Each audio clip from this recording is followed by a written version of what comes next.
Good evening, everyone. Welcome to the March 28th, 2023 City Council regularly scheduled meeting. And at this time, could I get a roll call, please? Councilmember Mendoza? Here. Vice Mayor Meyer? Here. Councilmember Orlemans? Here. Councilmember Pearson? Present. Mayor Bryant? Here. Okay, we do have a quorum. If you could join with me in the Pledge of Allegiance. I pledge allegiance to the flag of the United States of America and to the republic for which it stands, one nation, under God, indivisible, with liberty and justice for all.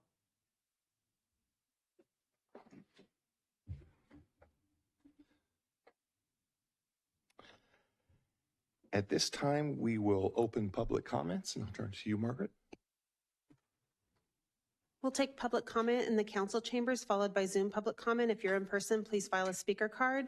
If you're in Zoom, please raise your hand. At this time, the public is permitted to address the City Council on items that are not on the agenda. Items listed under presentations, informational reports are on the consent calendar, and request for future agenda items, new request. Please save your comments for any other items that are on the agenda for that part of the meeting. Remarks are limited to 3 minutes per person, and your microphone will be muted after the timer has expired. I received no written public comments for this part of the agenda.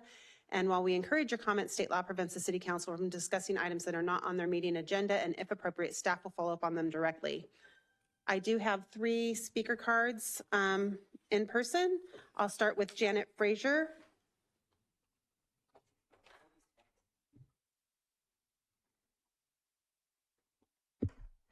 Good evening, Mayor Bryant and fellow City Council members. It's so good to see everyone tonight. My name is Janet Frazier. I'm the founder and executive director of the Network of Care. We're a nonprofit and we feed families of children in hospitals. In December 2000, my 2 daughters were involved in a car accident. My oldest daughter, Stephanie, did not survive, and my youngest daughter, Lindsay, was critically injured. After sitting by Lindsay's bedside all night in the trauma unit, she had complications, and I stood up and I almost fainted. A kind nurse asked when I had eaten last, and I told her I think it was Friday night. By this time, it was Sunday morning, so it was about a day and a half prior. I hadn't thought about eating at all. She came back with her sandwich, with her in her hands like this, and asked me to take a few bites. I will never forget the feeling of somebody doing so nice in the course of a horrific day, and that knowing that somebody cared. After Lindsay recuperated from her injuries, I approached Kaiser Walnut Creek about wanting to bring food for their families to help people like me. That was the #1 thing that the families need, and they don't have any food, was what I was told. That was in January of 2004 with one hospital, Kaiser Walnut Creek. And since then, we have fed over 340,000 families in over 50 hospitals throughout the state of California with snack and meal bags called Bags of Hope, and they're filled with non-perishable food items. They make a huge difference to families in crisis when their child is suddenly hospitalized. We are volunteers without a paid staff or office, and early on we struggled how to meet the demands of the hospitals as they saw such a value in these food bags. Several years ago, we found the answer, and it was with an amazing group of young adults with special needs who volunteer all year long at 3 local high schools, one being the Gateway program here in Brentwood. It's a win-win for the families who were able to help and for the students who are learning valuable vocational skills. These skills will help them transition to adult life, prepare them with skills to hold and maintain jobs, and to live independently. The students shop for food with their teachers, assemble the food into snack and meal bags called Bags of Hope, and they prepare them for shipping to the hospitals throughout the state. They do this every week throughout the school year and summer school. Some of the skills the students are learning, they have to do the math to determine how many cases of food are needed, given the cases of food are in different quantities. They must inventory the food, monitor the expiration dates. They need to work as a team to assemble the items into the bags and do the QA to ensure everything is packed appropriately.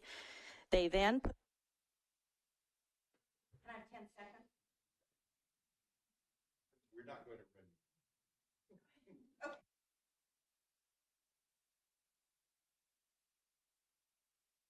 USPS shipping tags, which have to be compared to other documents, and place the tag on the box.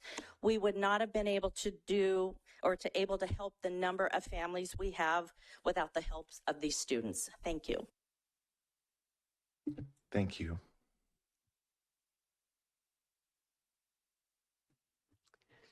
The next speaker is Juan Venegas, followed by Ian Cohen.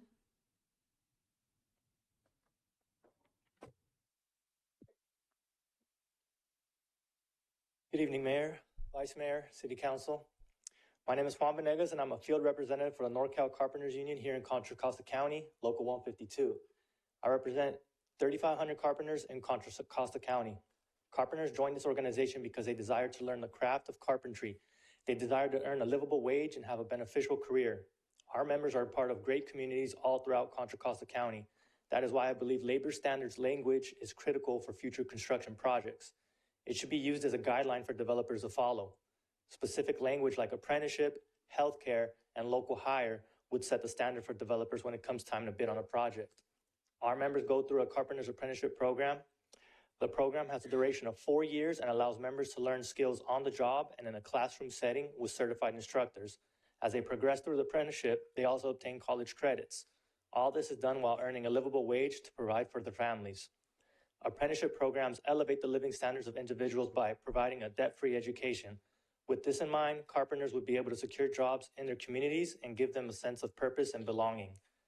Healthcare is an important part of this language since roughly 50% of California construction workers rely on some type of public assistance to be able to provide a type of healthcare for their families. The lack of healthcare is the reason that keeps workers away from the industry and creates a shortage in the workforce. Healthcare is something that is provided to our members during their journey. I am sure anyone with a family knows the importance of having healthcare and benefits along with earning a livable wage. Local hire would benefit the community several ways. Carbon emissions would be reduced since less miles would be driven to get to work. The families within the community would have a better work and life balance, which would allow for a greater quality of life. These families that help make up the community would have more opportunities for community involvement. The tax dollars of these residents would stay within the community because they wouldn't be commuting. By implementing labor standards language like apprenticeship, healthcare, and local hire into future construction projects, a level of standards will be created and cultivate a responsible market. The bar will be set for developers in this county. In conclusion, I ask you this question: how can you as the City Council better support the working class here in Brentwood? Thank you all for your time.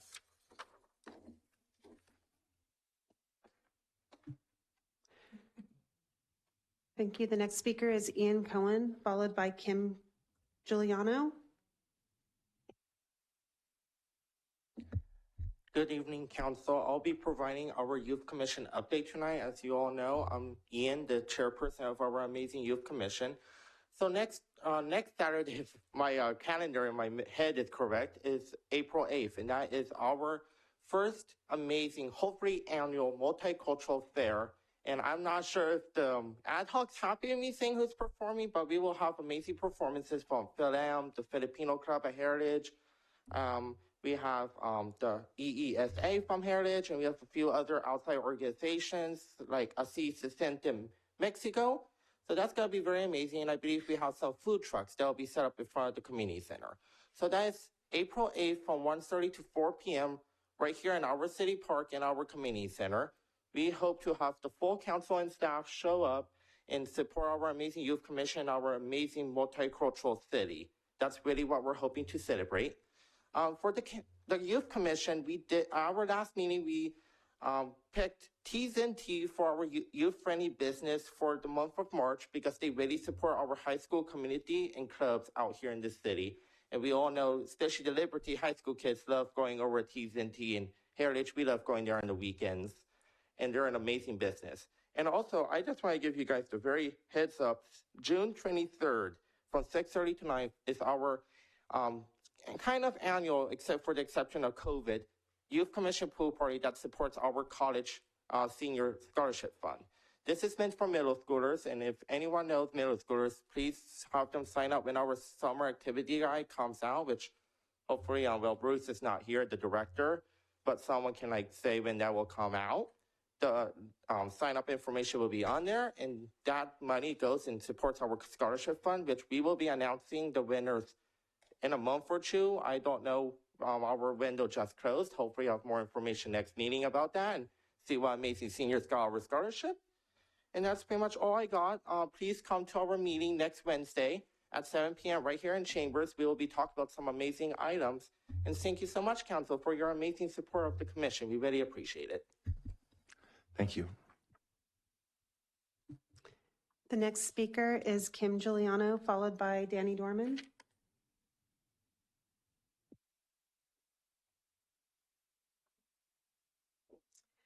Good evening, Mayor and City Council. I'm Kim Giuliano, and I'm representing Friends of the Brentwood Library, and I'm here to tell you about the Brentwood Literary Stroll, which is scheduled for May 7th. And first of all, I want to thank you for your support. This program is supported by a grant from the Economic Development Department, so thank you very much for that. Because of this program, we're able to have 10 really amazing authors in 10 different locations downtown. And people that come to the event stroll from business to business to listen to these different authors. And at each location, they're also provided with some light refreshments. And because of the support from the city, we're able to keep the price really affordable for attendees. And we have some award-winning and best-selling authors this year, including Gail Tsukiyama. So we're very excited that she's coming to Brentwood to be with us for the literary stroll this year. So I hope some of you will be able to attend. Again, this helps promote reading, the Brentwood Library, and our amazing downtown as well. And I will leave you some bookmarks here with the city clerk that each of you can have. So thank you very much. Thank you.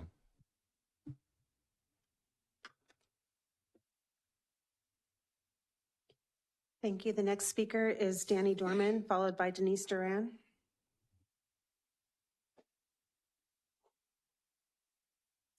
Good evening, all.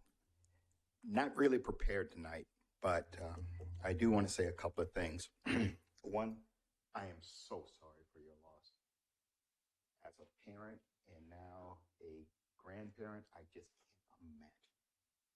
But turning that into what you're doing now is amazing, amazing. And Ian, my guy, yeah, I can't wait for him to run for office. So I did want to start off positive before I get into my Debbie Downer voice. As everyone knows, I asked for a FOIA request regarding an incident I had with our city manager. I posted that stuff on my Facebook page and I laid it out. For those who haven't seen it, you can join my Facebook page so you can see it. It should be very clear that our city manager is derelict in his duties. That's probably the nicest way I can say it. Whether it is his secret society, whether it was that tar and feathering that you guys had to go through to get the kumbaya together. How he twists items to put you guys in a bad spot or planning. His total disregard of trying to weed out those bad apples. That is called staff. Not all the staff. And how he knows you won't fire him because it takes 4. Last year, when you guys renewed his contract, I said he's going to do something. He's going to do something that's going to put you all in a spot. And my latest incident, and again, if you go look at my Facebook page, I laid it all out. And hopefully, after you guys, if you take the opportunity to look at everything, maybe you guys will do something vis-a-vis an investigation, vis-a-vis let's make sure this doesn't happen again. He's not an elected official, so he can go with impunity. Hopefully, you guys would at least bring it to the table and put it on the record as I've done. Thank you all. Thank you. The next speaker is Denise Duran.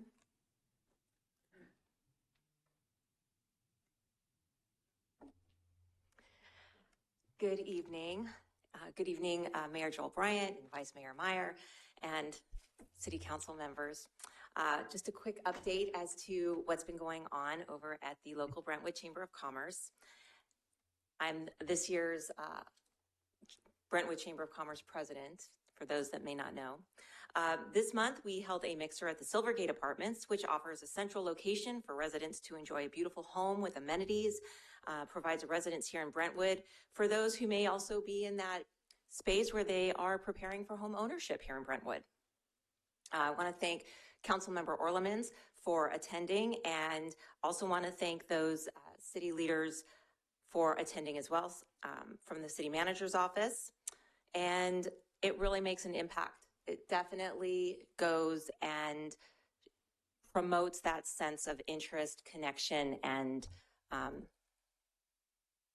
I'll just go back to interest that our city has in our local business owners and developers, because our developers were also at a lot of those types of events as well. This month, we will also be, in the coming month of April, we will be recognizing a 2-year anniversary with post-COVID ribbon cutting at Bliss Mind and Body on April 5th, which is in the Vic Stewart's area.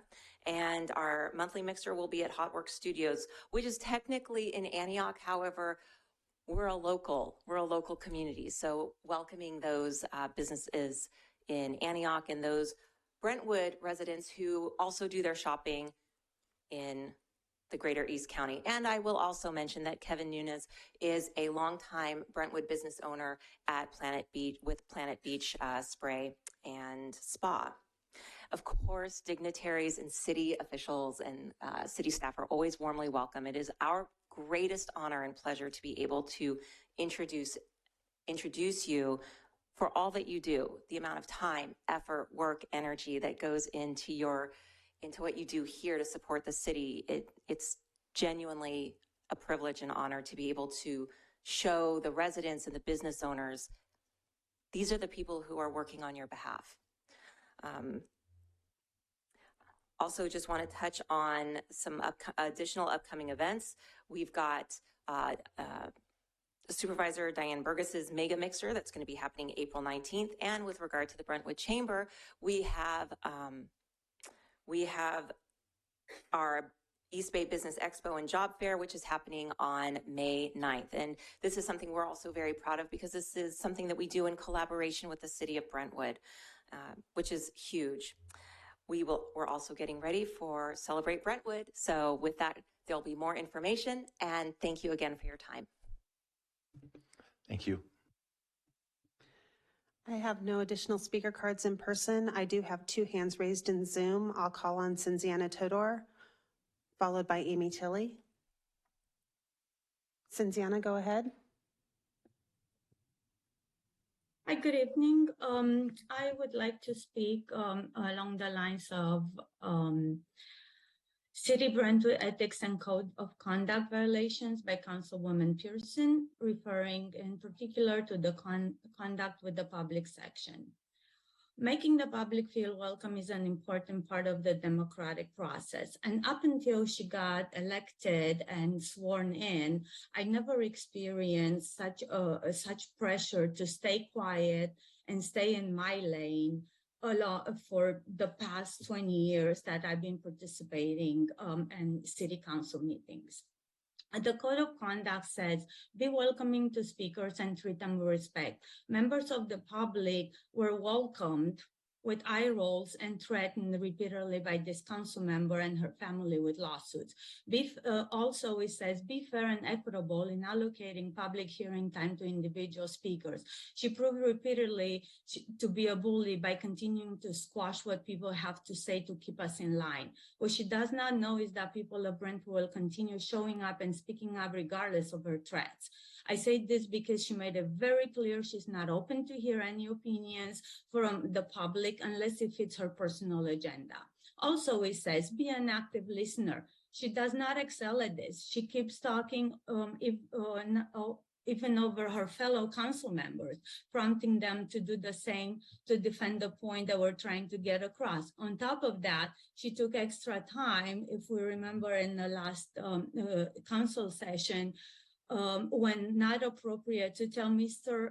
Mayor how hurt she was that he called the meeting back to order in the middle of her inappropriate argument. Also, there are many other incidents that are public record on video, so it's up to you to go and analyze all of them. And I'm speaking on this not because I'm a sore loser or unprofessional bully. I was not aware there is a school for professional bullies. Maybe it's the law school she attended. I don't know. I have always participated in this process. I've been open, sincere, and provided my input on a lot of issues that impacted our community. But she would not know that because she's only been here a minute and she has no interest on learning what Brentwood is about. Clear example is when she was wondering why people still talk about Measure L, completely out of touch. Plus, she takes cues from the city manager. There are public records to prove this. Vice Mayor and Mayor, I ask you to bring this issue as an agenda item, have a public discussion, and consider sanction or admonishment for this council member and her ethics violations. Please prove you are the leaders we learn to trust and respect over the years. Thank you. Thank you. The next speaker is Amy Tilley. Amy, go ahead. Hello, good evening, everyone. This is Amy Tilley. I'm the Executive Director for Downtown Brentwood Coalition. I just had a couple things I wanted to mention tonight. I wanted to make sure that the community and everybody listening is just aware of how much we really appreciate the work that the city did in the recent pressure washing that we had downtown. Downtown looks phenomenal, and we're just really appreciative of the Public Works team and the staff who helped coordinate that effort. It was quite an effort just to work with all the businesses and make sure they were that it worked out okay for them. And I think the residents are really happy. We were getting a lot of comments about that, so I feel like a lot of residents are going to be really thrilled with the results. So thank you all for that. I wanted to also it's kind of a public service announcement, just mention that the farmers market is going to be moving to 7:30 starting this weekend. So it'll start earlier for any early birds, and it'll go till 12. So that's the new hours for that. I wanted to say thank you to the Economic Development Department and Abraham, Ricardo, and also Darren and Tim for the recent economic development, the workshops that were done last week, as far as the economic development grant program is concerned.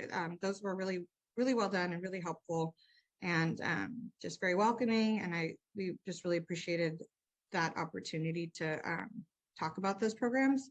And then I'll just mention a couple things we have going on.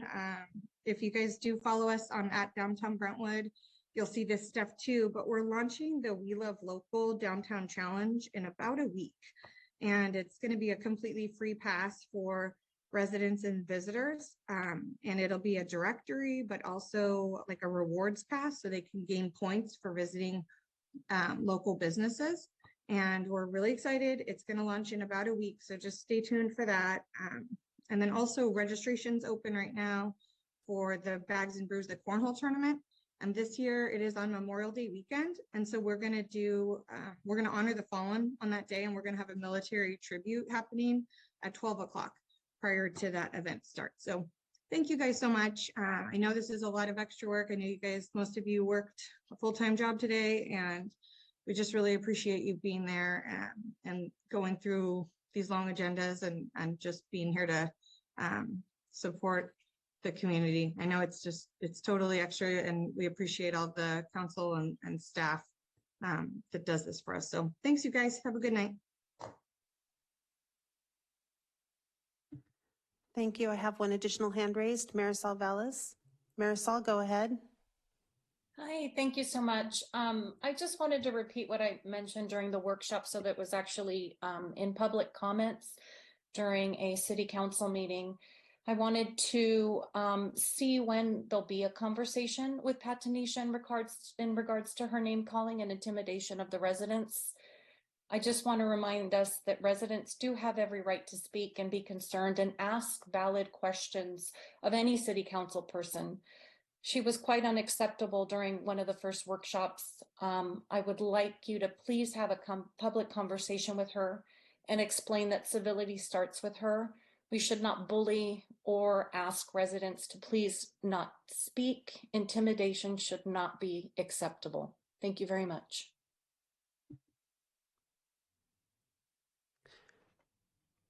Thank you. I have no additional hands raised.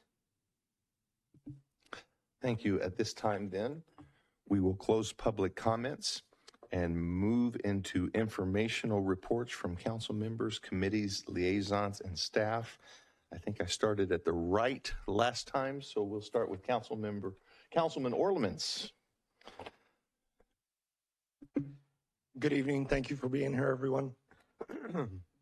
Since the last meeting, I attended the Transit Employee Appreciation Day out at Tri-Delta Transit, the Chamber of Commerce Mixer that was earlier mentioned, the ILG training and planning with the Planning Commission, and then the Tri-Delta Transit meeting that took place.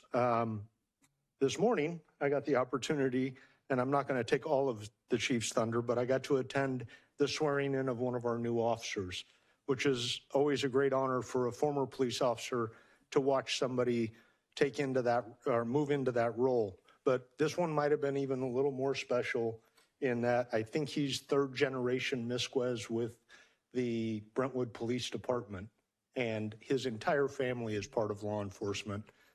So it's great to see the new members coming in, especially when we're having such a hard time of hiring first responders. Thank you.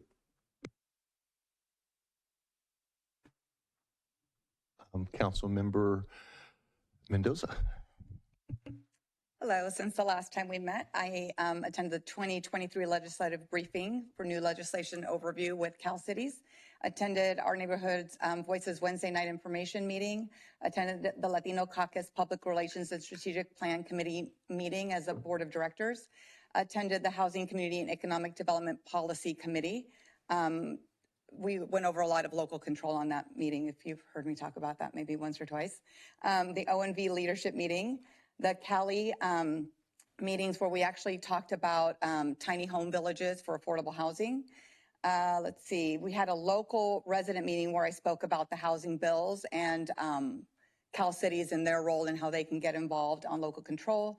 Watched the Planning Commission workshop. I love that the Planning Commission actually drove the conversation, and it really centered around resident feedback, which I really liked. And I think that I like that they took over that meeting in that fashion, and they talked about what was important to them. Attended the East Bay Times newsroom at home State of Housing Market 2023. Attended the League of California Cities Latino Caucus Board of Directors meeting. Attended the League of California Cities East Bay Division meeting, where Steve Glazier and a couple of other legislators were at. It was a little disappointing. Steve Glazier did mention that out of all of the lobbying groups, cities and counties were the weakest link, which means our legislators actually don't respect what cities have to say. So we've got to take a stronger role if we want them to listen to us about local control. Attended a presentation from the Sunflower Alliance around oil and gas drilling, and presented to a homeowners association of about 300 people on our neighborhood voices. Thank you. Councilmember Pearson, thank you. All right. Since our last meeting, I attended the League of California Cities East Bay Division meeting that had speakers Senator Glazier, Assemblymember Alex Lee, and a dynamic power horse, Liz Ortega, Assemblymember Ortega. I attended a fundraiser event for David Livingston, our sheriff, at the Sheriff's Ball. Worked on the FACT Committee, the Family and Children's Trust, under the direction of Supervisor Burgess to draft a report on organizations that should receive funding for women and children who experience trauma due to domestic violence. Council Member Orlemans and I, along with other council members, local council members, will be shadowing Senator Glazier this week and attending educational, health, governance, and finance committee meetings at our state capitol. Vice Mayor. Thank you. Attended 2 California Alliance of Local Elected meetings, the California City Legislative Briefing Overview for 2023, listened to or attended a presentation by Sunflower Alliance about oil and gas drilling. Along with the mayor, I was thrilled to be a judge for the 4th grade coloring contest with teacher Andrea Ziegler from BUSD. The art is to be displayed at our Public Works Department solid waste recycling trucks, and the theme was recycling contamination. And the entries were colorful and imaginative and informative, and it was really hard picking the winning bunch. I had a meeting with Amy Tilley with the Downtown Business Association representing Leadership Roundtable and the director of the East Contra Costa Community Alliance regarding Community Service Day and the addition of a discussion around volunteer recruitment dedicated page on our website.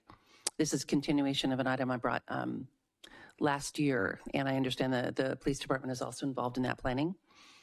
Attended the joint workshop with Council and Planning Commission and attended the East Bay Times webinar, State of the Housing Market 2023. One of the speakers was the Vice President of California Association of Realtors.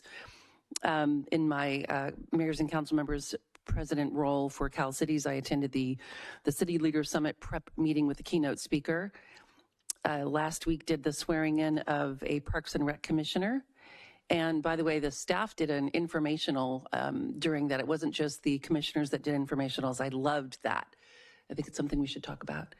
And then I also did a ride along with Meals on Wheels Diablo Region for the March for Meals campaign to bring awareness to Meals on Wheels resources available to older adults. And that was especially an honor because I used to work there. So they work with elected officials when they do this campaign every March. And it was a special thing for me to be involved on the other end. Thank you. Thank you. Since the last time we met, I also got to attend the new officer swearing in this morning. And it is great to have a lot of our police officers, this young man included, have been lifelong residents of our community. And so it makes a big difference when you are protecting your family in addition to the others you're sworn to protect.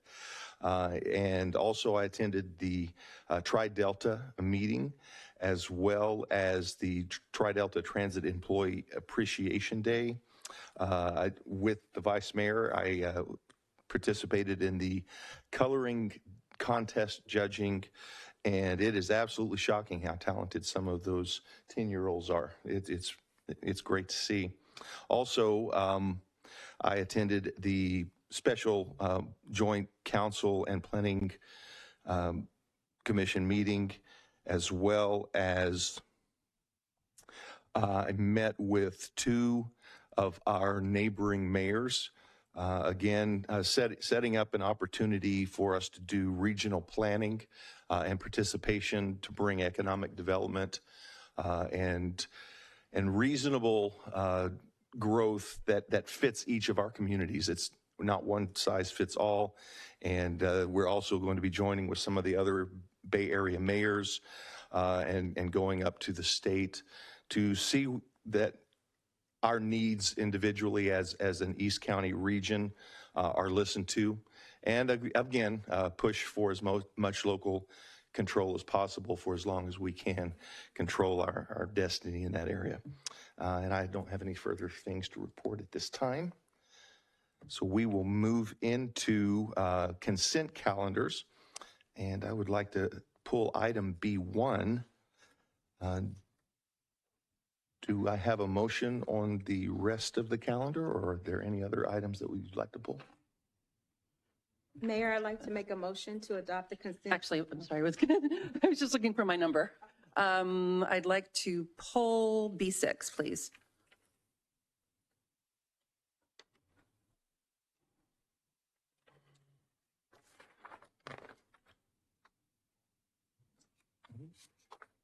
Okay, items B1 and B6.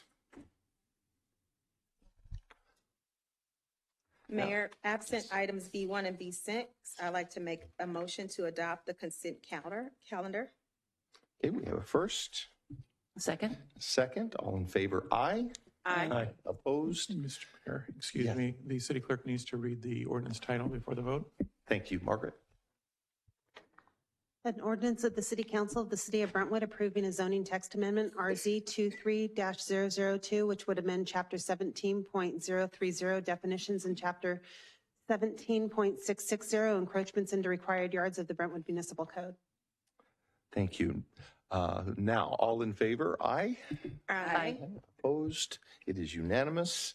And we will go back to item B1, which is a proclamation proclaiming April 2nd, 2023 as Autism Awareness Day and April as Autism Awareness Month.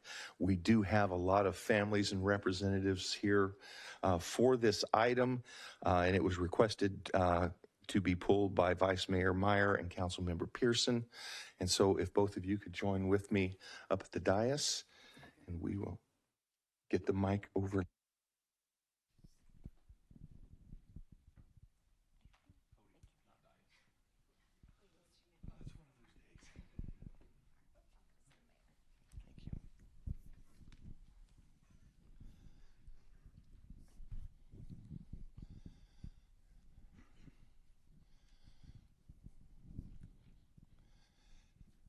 In addition to the autism awareness, we also have a proclamation for World Down Syndrome Day that we will be presenting as well. And so, which would you like to present? Both of you are going to present on the same item? Or, please, I will turn this to the Vice Mayor. She is on the ball. Thank you, Mayor. We would also like to invite up Frances Crone and anyone else who's interested in being a part of this recognition. Frances Crone is a special education teacher for the Gateway program through the Liberty Union High School District, and she's going to share a few words with us. We're also going to read the proclamations and present them, and then you can take photos if you want to do that. Okay, and you can very definitely speak into that if you'd like, or you want to do that now, or you would like us to? We'll read the proclamation first. Did you want to read one and I'll read the other?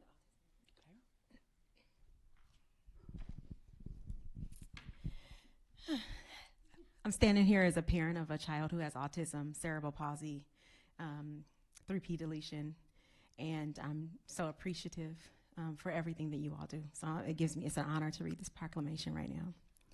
Whereas the Center for Disease Control, the CDC, estimates that 1 in every 44 children in the United States are among the more than 2 million Americans living with an autism spectrum disorder. Each person with autism has a distinct set of strengths and challenges. And whereas autism is a reality that affects millions of families every day, and while our nation has made progress in supporting those with ASD, we are only beginning to understand the factors behind the challenges they face. And whereas ASD is reported to occur in all racial, ethnic, and social economic groups, the lifelong nature of ASD and other developmental disabilities require a variety of types of assistance at different points in the individual's life.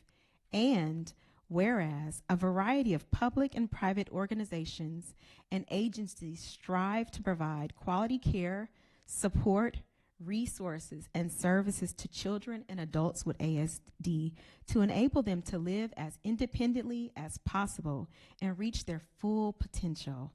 And whereas in 2007, April 2nd was designated by the United Nations as World Autism Awareness Day.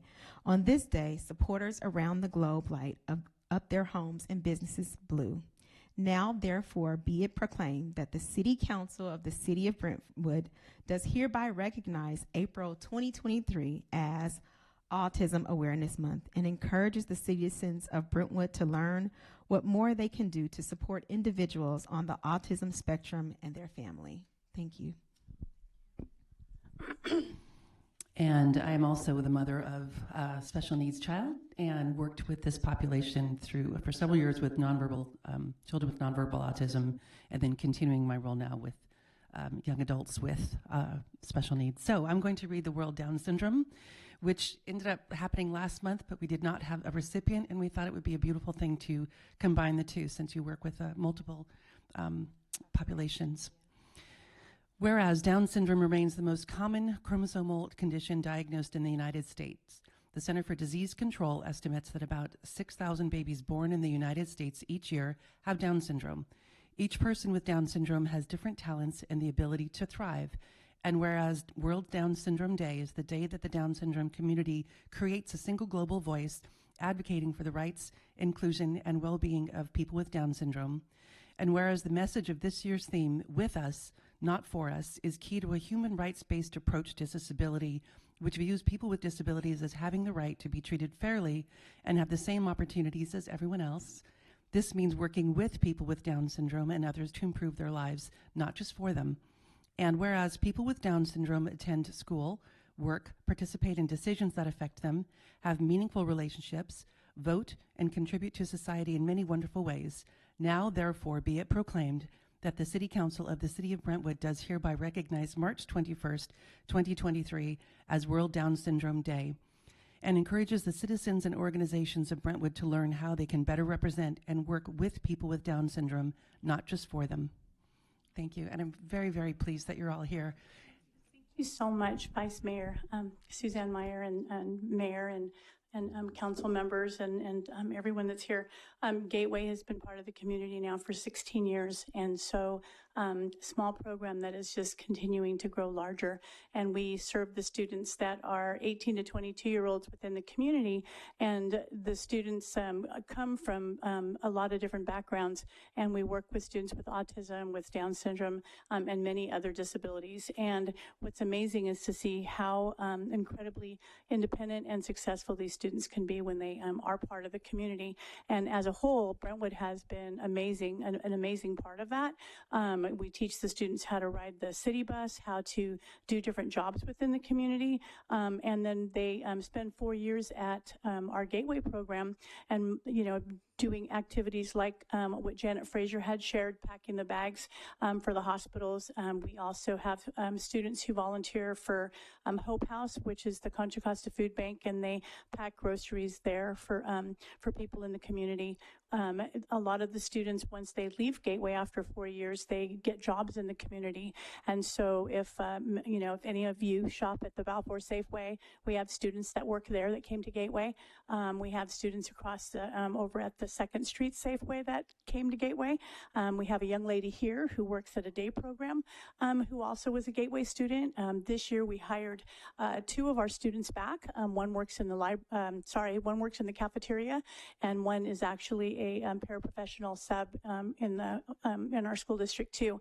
Our new transition specialist, Tanya Starr, has also been making a lot of connections in the community and with the city, and we're looking at more opportunities for our students, and they're doing training opportunities at Grocery Outlet and Food Max. And I mean, over the last 16 years, we've had students who've done Adopt a Park in Oakley. We've done the Meals on Wheels. We've done Loaves and Fishes. I mean, there's just, CVS, TJ Maxx, and there's a lot of organizations that we, don't realize are there and available to help students with disabilities, young adults with disabilities, and regional center is a big part of that. And as you guys are probably familiar with as well. And with that being said, we play a really big part in that, and our whole Gateway team, our school district, and everything that we do for the students and for the community. And it's a really, really great honor. Thank you so much. If you'd like to come up and do a group photo while we present the proclamations, we can have staff take it, Francis, so you don't have to.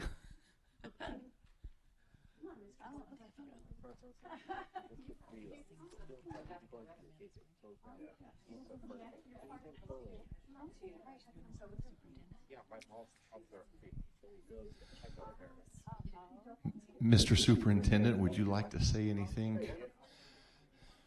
I'm good. Are you sure? Okay. I can take a photo if you were trying to be a part of it.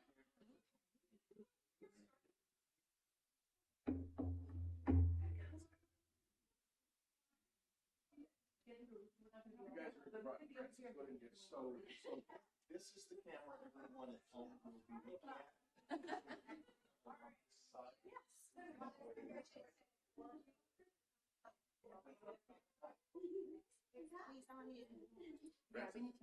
This way.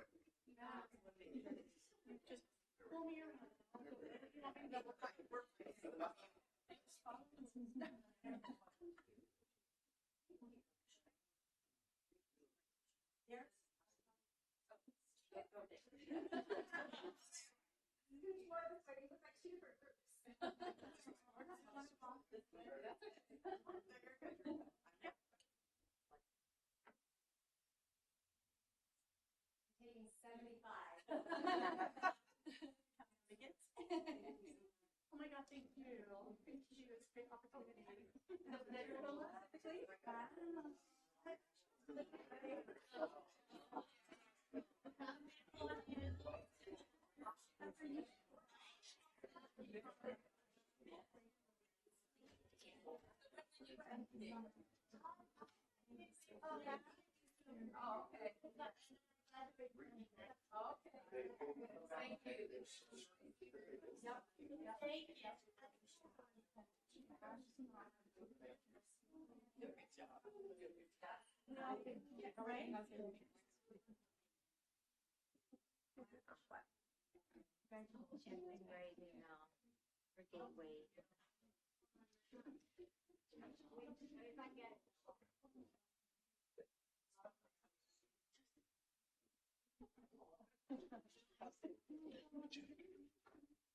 Yes, I'll send it to everyone.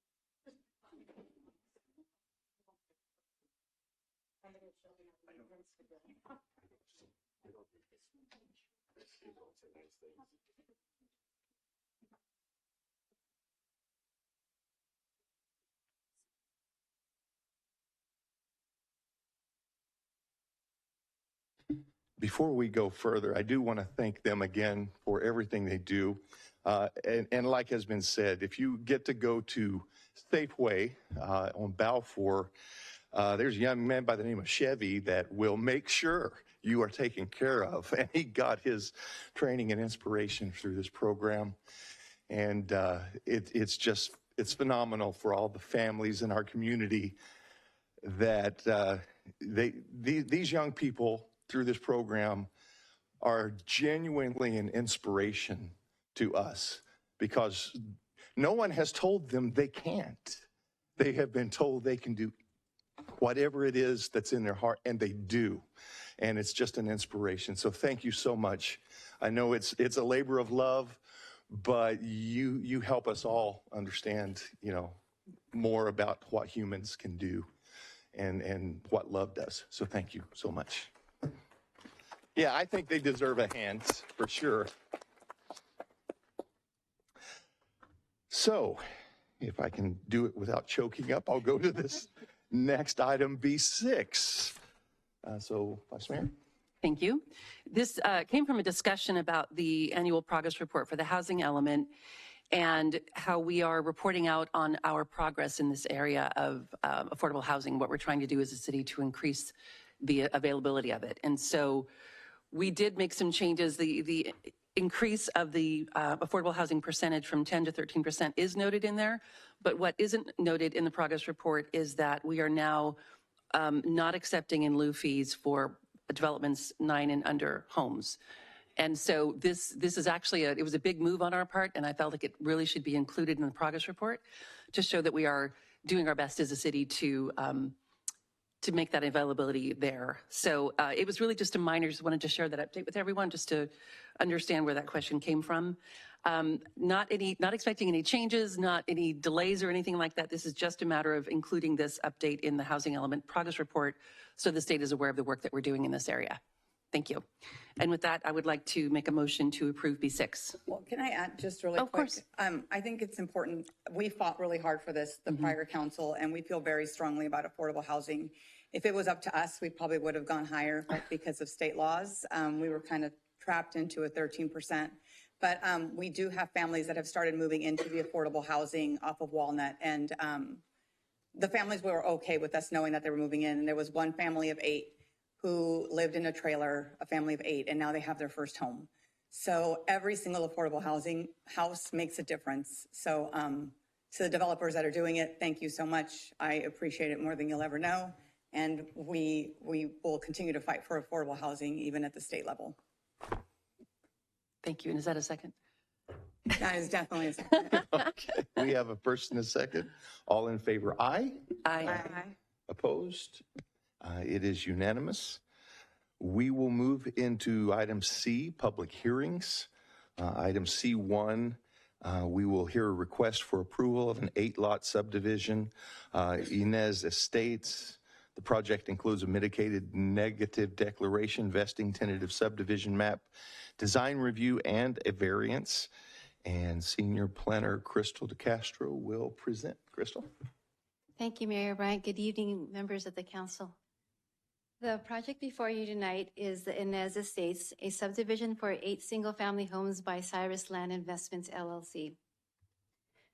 The subject site is approximately 4.08 acres, located south of Lone Tree Way and west of Gann Street.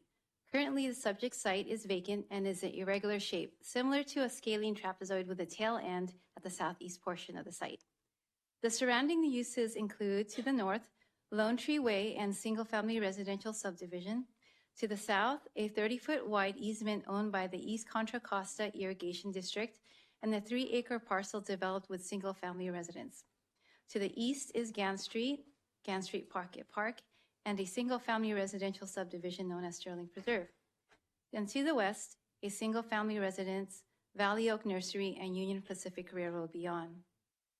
As found in the general plan, the site is designated residential very low density, which allows for a density of 1.1 to 3 units per acre with a midpoint of 2 units per acre. The site is within zoning district R112, which allows for single-family residential uses as proposed by the project. As shown here and reoriented for a better view, the proposed project includes 8 single-family residential parcels ranging from 12,000 square feet to 20,895 square feet in size. Parcel A, located on the south portion of the site, is a 1.08 acre parcel that includes a city sewer easement and an East Contra Costa Irrigation District easement, which will be retained and maintained by the applicant. The subdivision map approval requires an exception to the general plan density transition policy on the southern portion of the sites for 3 lots, lots 2, 3, and 4. The variance is for 3 lots, lots 1, 2, and 5. The density transition and variance requests will be discussed in more detail later in the presentation. Access to the site will be via Lesconzo Lane, connecting with Gann Street. Full right-of-way improvements would be constructed, including curb, gutter, and the continuation of the sidewalk on Gann Street onto Lone Tree Way for pedestrian access. The project site is consistent with the general plan density at a density of 1.96 units per acre.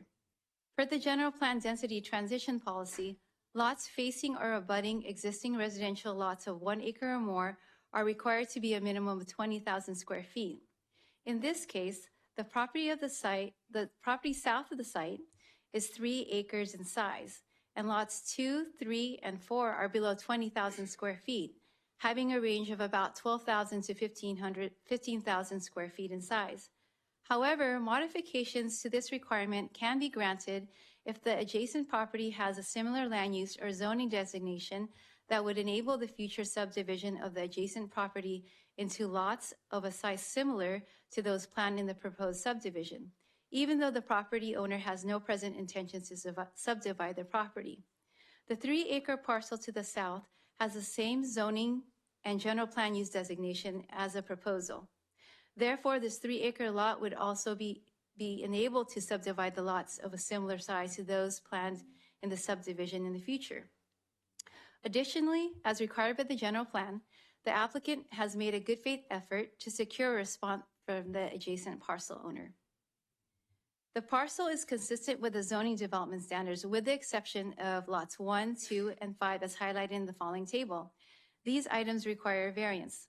Lots 1 and 2 exceed the maximum 150-foot lot depth, and lot 5 requires a lot width and lot frontage less than the required development standard.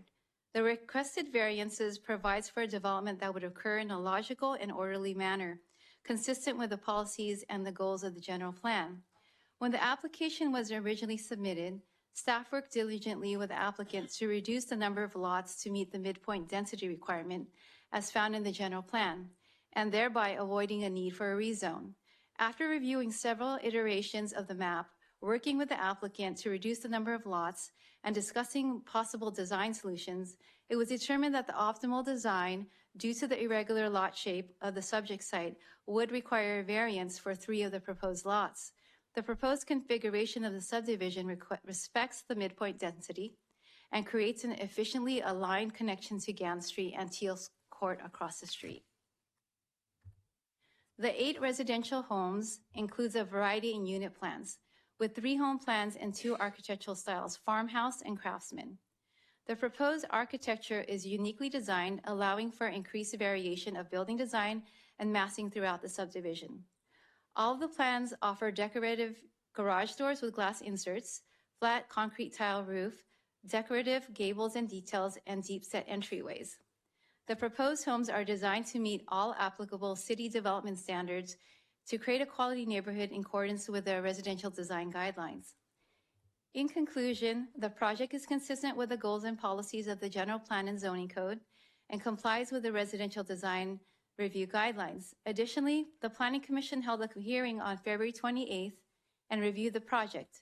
At that meeting, the Planning Commission recommended the City Council approve the project.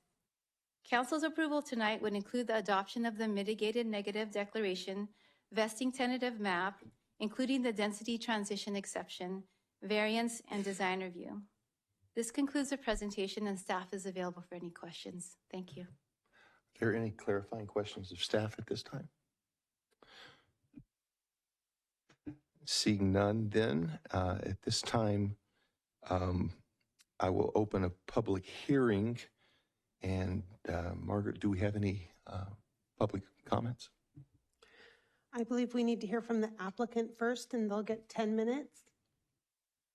And I believe that Sean Munger is on behalf of the applicant. Correct. Go ahead if you wanted to speak. You have 10 minutes.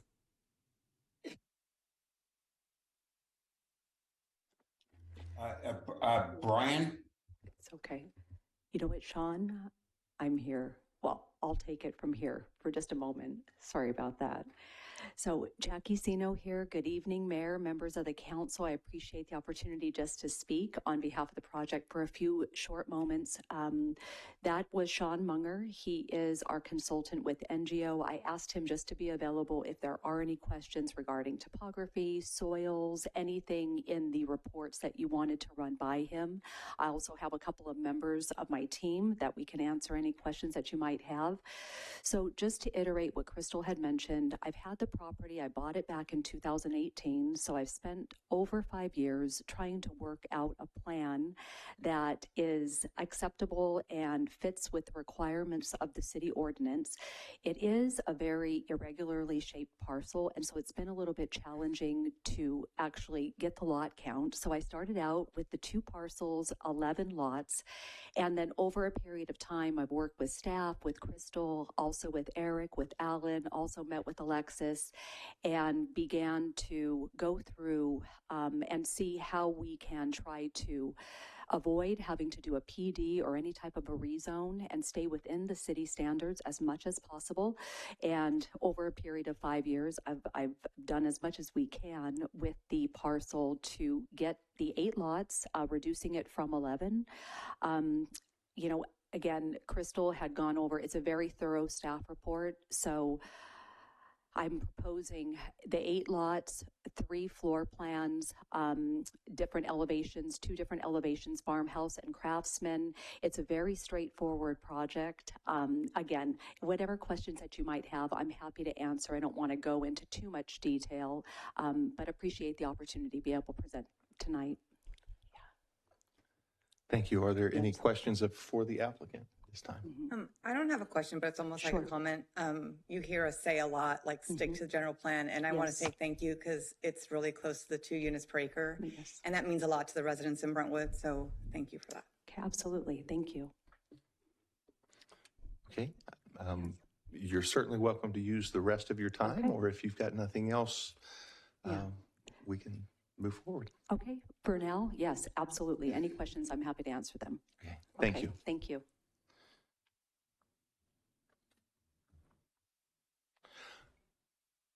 Okay, at this time we'll open public comments. I don't have any speaker cards. For the chambers, I do have 2 hands raised in Zoom. I'll call on Danny Dorman. I think in the chambers. There we go. I'm sorry, Margaret, I was lazy. I figured, okay, That's I'll just do okay. it here. Okay. Good evening again. I prove that the squeakiest wheel gets the grease. Actually, I have to give that credit to Councilwoman Mendoza. I remember when I first started paying attention to city business, I saw how she came up, data in hand, ready to rumble. There will be a point to this. For me, this started with trying to understand why a person has to pay for privacy and safety. And I'm talking about not what I'm getting ready to get into, but all future developments. This originally fell on deaf ears from the developer and council. In fact, no one in planning had even considered asking the question, will you, Mr. Developer, add privacy and protection to new homeowners? It still didn't move anyone in the city, probably because I called it a fence and not the purpose of what a fence does, privacy and protection. Then I brought up the absence of mailboxes, and I'm talking about Kindred and Balfour. Again, members of the city said it wasn't a city problem. Both the city and developer tried to blame USPS. But I pushed back because I saw seniors stuck in the ether of excuses for not doing the decent thing and to stop griping. I bring it up now instead of the next agenda item because thankfully it will be discussed today on the future of land use. I hope it goes beyond mailboxes and includes privacy and protection, because these are things that I don't even understand why we're having this conversation. Planning didn't understand it either. I know they ask now. I don't know why they need to ask at all. So when you speak, and maybe you can ask the question of the team that wants to develop this new site. Are you going to provide mailboxes, and are you going to provide privacy and protection? It just seems like it doesn't make sense, but I'm here to tell you from experience, 2 things. 1, Shay does not like old people and don't care about seniors. And 2, we have to talk about it because they're trying to make a buck any way they can. So, thank you.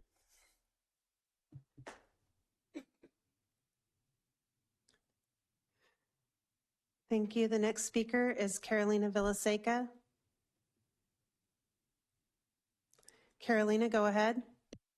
Hi, Hi, yes, just a quick question for those of us listening in who might not know what is a negative declaration. If somebody could just let us know what that is in terms of this project.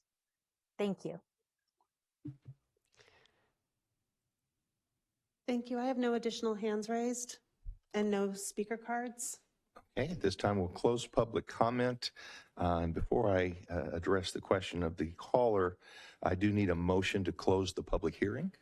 Motion to close public hearing. Second. Okay, we have a first and a second. All in favor, aye. Aye. Aye. Opposed? It is unanimous.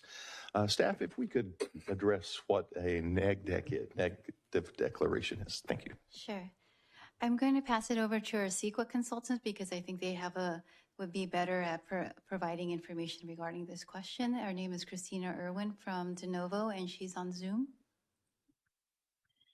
Hello, good evening. My name is Christina Irwin with De Novo Planning Group. I'm a principal planner, and my specialty is in writing CEQA documents for environmental compliance. A negative declaration, quite simply, is a document that discloses environmental effects of a particular project or action, but such that significant or potentially significant effects are mitigated to a less than significant level through the inclusion and adoption of specific mitigation measures. Those measures are tracked by the city and implemented throughout the project, whether it be during construction or during operation. And the mitigation monitoring plan serves as a co-document with the mitigated negative declaration to guide development of the project in an environmentally sensitive way. So in short, it's an environmental compliance document, and there are no significant and unavoidable environmental effects, and all effects can be mitigated to a less than significant impact conclusion. Thank you very much. I believe that should have answered the question. I know this is very complicated stuff. That's why we need experts to explain it. But at this time then, is there any council discussion on this item? I do have one question. Actually, it's for the council. There's a lot of noise in the public about conflict of interest. And I think that a good thing that we could do before, and if you don't feel comfortable, you don't have to say it, but I think we should tell the public and our residents, do we have a conflict of interest with anyone we're voting on, especially when it comes to development? That way it'll avoid anyone thinking that anyone might have a relationship or their business might have a relationship or anything along the lines with developers. So I'm just here to say I have no relationship with the developer at all whatsoever. We've never even had a private meeting, so I have no conflict. So I don't know if anyone else wants to. I would fully expect that anyone on council that does have a conflict of interest would recuse themselves.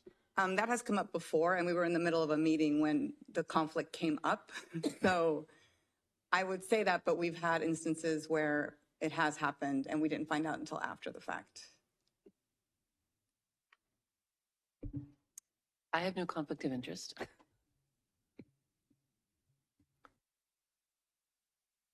I have no conflict of interest.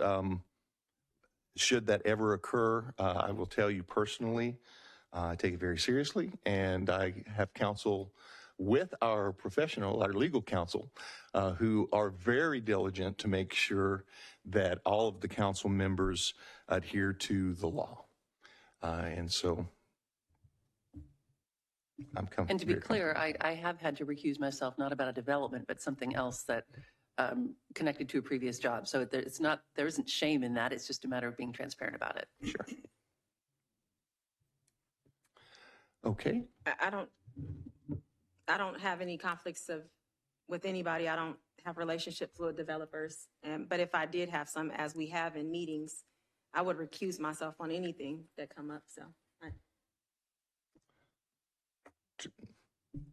beginning with basically what the mayor started off with, I think the way the words or the way I understood it to be set up is if I had a conflict, I had to make people aware before the meeting, and when it started, I would recuse myself from the project if unless we're going to do this on every item we listen to, I don't know why it has to be done for a specific developer. I do not know this developer. I've never had an issue.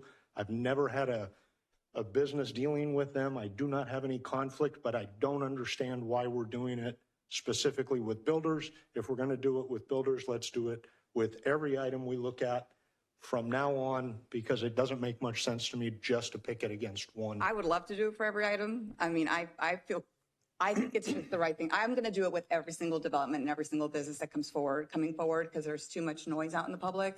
So that's why I'm doing it. So you don't have to do it every time. I'm going to do it every time. Okay. Okay. Okay. And then Go ahead. discussion. Again, I just want to say thank you so much for sticking to the general plan. You have no idea how much that means to the residents. And I mean, people have called me about this because we did notice it was 11 units and you went down to 8. And we truly, truly appreciate that. Thank you so much. And can we ask one final question? If you have a few minutes to address the question from the previous public commenter about fences and mailboxes, is that something you're comfortable discussing? Yes. So if I understood the question, can you phrase the question? Let me know exactly what you'd like me to speak on, and I can do that. I'm hoping I can repeat this. He's Yes. not here. But the question was, as the development is, as it's launched, are the fences and the mailboxes going to be available to residents as they move in? Or are they going to have to wait for a period of time or 50% of the development to be built? Or No, usually different developers do it different ways, but usually when it's a small lot project, I mean, maybe I do 2 phases, maybe 4 foundations, and then pour the second, or who knows, if it's a strong market, maybe I pour all 8, but anybody that moves in, all the fences will be in when those homes are completed. I mean, of course, if I start one lot and maybe only pour 4 foundations, they'll be staggered. That is not atypical, but when a family moves into a project and they move into their home, that fencing will be installed. That is not atypical. Second, in regards to the mailbox will more than likely be a cluster mailbox, and then the location of the mailbox is always determined by the postmaster. So usually the process is that the developer would go to the postmaster and show them the plan, and then they would designate an actual location for that mailbox to go based on what their requirements are, and then we would adhere to that. thank you very much. Hopefully that makes it clear. Yeah, thank you. Okay. While you're at the podium, I did have one question. Yes. I found everything to be phenomenal and Thank you. consistent with our general plan. But one of the questions I have in that area, as I'm quite certain are already aware, there's a school that's being built that's going to bring additional congestion to the Lone Tree corridor. Specifically in that area, Lone Tree bows from 2 lanes to 1 lane, which is often quite congested. Had there been any studies, and specifically I looked, there was a study about the sound from traffic, any studies on the increased amount of traffic? I know it's only 8 homes. Yes. That may be created by the addition of your properties there. Yes. And so in the packet, there is a letter that came from Saxelby Acoustics, who did the noise study. And so I guess in short terms, in the general plan, when you did the general plan update, I forget exactly when that was, but when they did the general plan update, they assessed for the maximum number of units with the maximum number of people that would be on those residential streets, including schools, if there's any other facilities, shopping centers, et cetera. So given that, this letter that Saxelby Acoustics put together right after I came before the Planning Commission in the later part of February articulates that even with the maximum amount of traffic, which we are not at right now, even with the build out of the school, any additional units, we will still be under the actual noise thresholds that are allowed by the city, by the general plan, with the inclusion of the 8-foot sound wall that I'm required to put in. So they put this letter together in response to some of the concerns that came up at the Planning Commission meeting about noise, especially like you said, with the build out, with the school, with additional units. So this letter just confirms that we'll still be under those thresholds, even with the additional traffic on Lone Tree Way. Okay. Thank you. Okay, no problem. Is there any further discussion regarding this item? Okay, seeing none, we have 4 votes on this item. And so do I have a motion regarding the first vote? I will make a motion as detailed in the staff report. I move to approve a resolution approving the mitigated negative declaration for this project. I'll second. Okay, we have a first and a second. All in favor, aye. Aye. Okay, it is unanimous. Vote number 2. As detailed in the staff report, I move to approve a resolution approving the vesting tentative subdivision map for this project. A first, Second. second. All in favor, aye. Aye. It is unanimous. Sorry. Don't forget. Item 3. As detailed in the staff report, I move to approve a resolution approving a variance for this project. Second. We have a first and a second. All in favor, aye. Aye. Aye. It is unanimous. Item And 4. lastly, as detailed in the staff report, I move to approve a resolution approving the design review for the project single-family homes. And I'll second. Okay, we have a first and a second. All in favor, aye. Aye. Okay, it moves forward. Thank you. Okay, moving into item C2. This item pertains to extending a moratorium on new oil and gas development in the city. And our city attorney, Damian Brower, will present. Damian?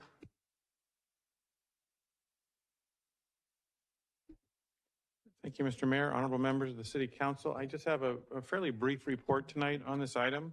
By way of background, adopted in 1998, Chapter 17.680 of the Municipal Code regulates oil and gas drilling in the city.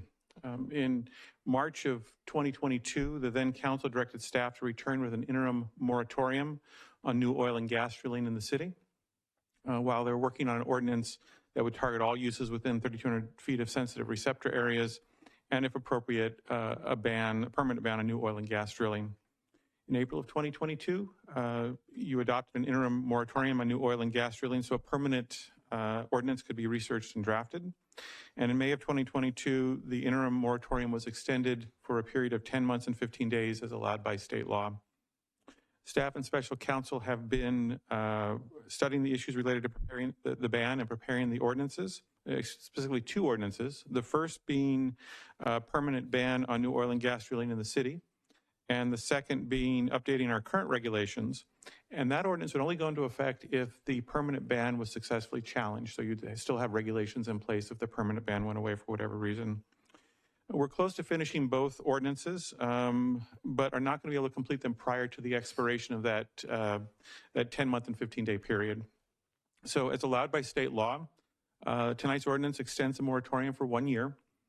And staff and council, we anticipate going to the Planning Commission and City Council either later this spring or early summer with both ordinances.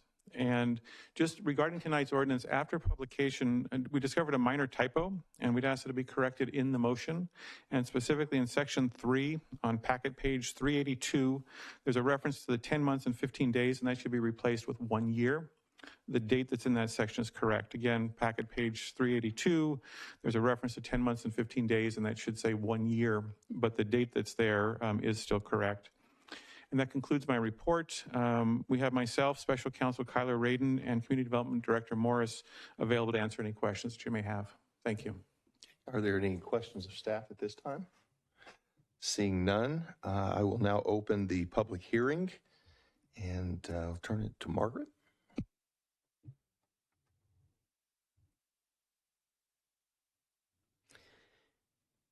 If you're in person, please file a speaker card with the form provided on the back of the chambers. If you're participating via Zoom, please raise your hand. Remarks are limited to 3 minutes per person, and your microphone will be muted after the timer has expired. We did receive emails prior to the meeting that were in support of the continuing moratorium, and those are posted on the slide and on our website. I do have 6 hands raised. I don't have any speaker cards in person. Oh, yes, I'm sorry. I do have 1 speaker card in person. Ian Cohen.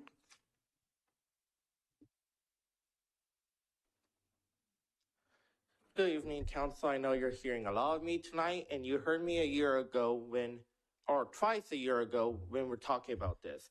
I'm going to list off a few addresses and locations. Ross, TJ Maxx, Raleigh's, Streets of Brentwood, a proposed motel on the land bordering Ross and Highway 4, right next to Sand Creek Sports Complex and the development behind there. Hanover and Garin, Loma Vista Elementary School, Shadow Lakes. Guess what they all have in common? They all have plugged and abandoned wells there.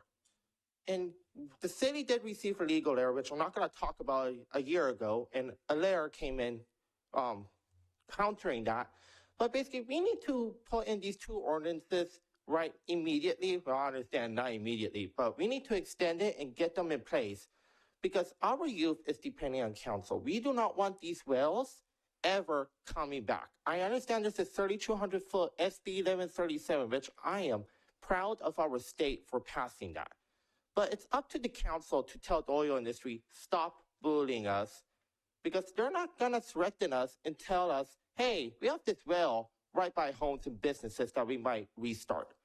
In 2021, Stanford said within 2.5 miles, there's still a very high chance, or well, not that high statistically, but still a chance of cancer and birth defects from these oil wells and the chemicals in the air. We have schools in the line of smell of these wells. We have people, neighbors at Shadow Lakes who have been waking up at 4 a.m. by the smell of oil and gas wells over by Kaiser, which unfortunately we have no control over. But by putting these two ordinances in place in this city, basically all 5 of you are telling the world into oil and gas, no more. The future is clean air, not waking up at 4 a.m. due to this air, not having your life put at risk. But remember, we're better in Brentwood, and that means your health will be better in Brentwood. Thank you.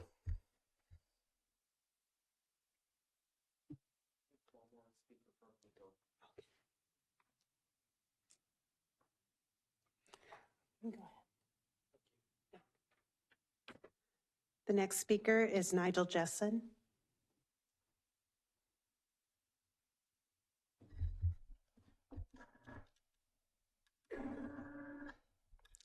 Hello, Council. Hello, Mayor. Hello, councillors. I just want to say that 30 years ago, there was like 5,000 people living here in Brentwood. And there was a lot of oil well drilling at that time. And now there's over 66,000 people here.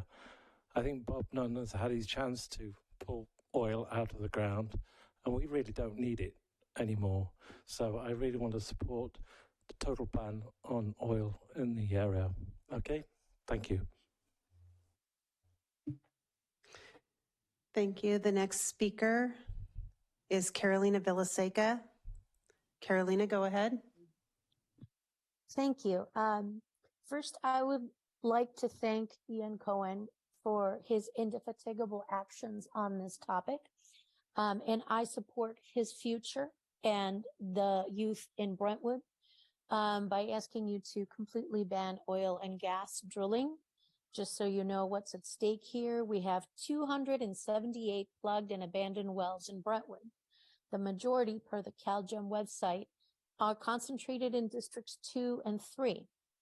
And these are surrounded by oil wells on unincorporated county land.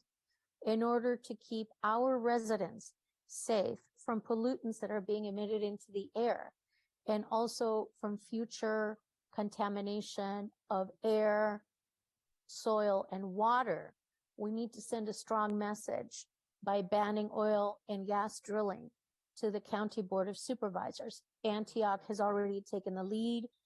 They have their ban in place. If we follow, maybe other cities like Oakley will follow, and that will send a strong message to the County Board of Supervisors to also ban oil and gas drilling on unincorporated lands that bump up against Brentwood lands. Some of these oil wells are less than 900 feet from residential homes. And that is something that frankly is incredibly unhealthy. So I'm hoping you will all take this very, very seriously for the future of our youth and the health of our city. Thank you. Thank you. The next speaker is Allison Chu. Allison, go ahead. Hello, good evening, everybody. My name is Allison Cho, and I'm a high school student here in Brentwood, where I live currently. This means that today's item will directly affect my community and my life. As we already know, oil and gas drilling in our city can affect our health, our safety, even our property values. I'm here today to testify to the impact of oil and gas drilling and the climate crisis that it perpetuates, especially for young people like me. We've all felt the smoke in the air. We've all seen the extreme climate emergencies around the world. We all know our climate has already started to change for the worse. In fact, we grew up with it. The climate crisis is not and has never been something to ignore. Oil and gas drilling contributes more factors than imaginable to this dystopian future, which we are already partially living in. Council members, please take the right step on this item. You know what it is. The people of Brentwood are counting on you. Thank you.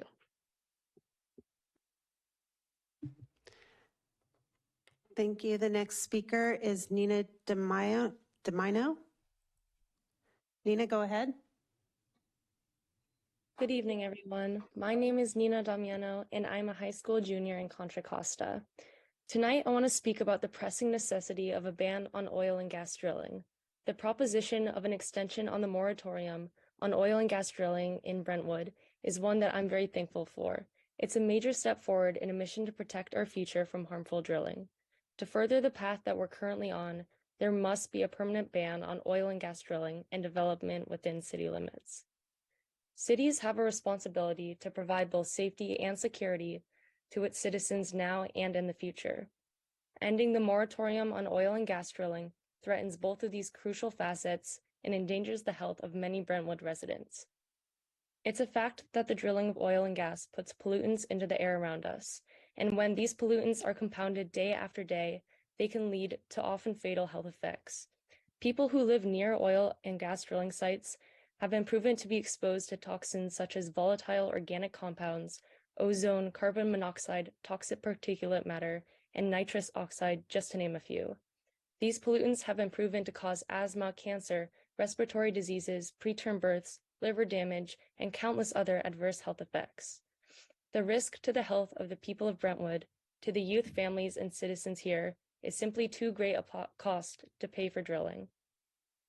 According to a study published in the journal Environmental Research, living near oil wells has been proven to be linked to reduced lung function and respiratory damage rivaling that of daily exposure to secondhand smoke, or that of living next to a freeway. In East County, there are hundreds of plugged gas and oil drills that, if reopened, could expose residents to these toxic chemicals. As a basic human right, every person deserves clean air that they can safely breathe. Every person deserves the right to know that they will not be at the risk of dangerous chemicals in the air.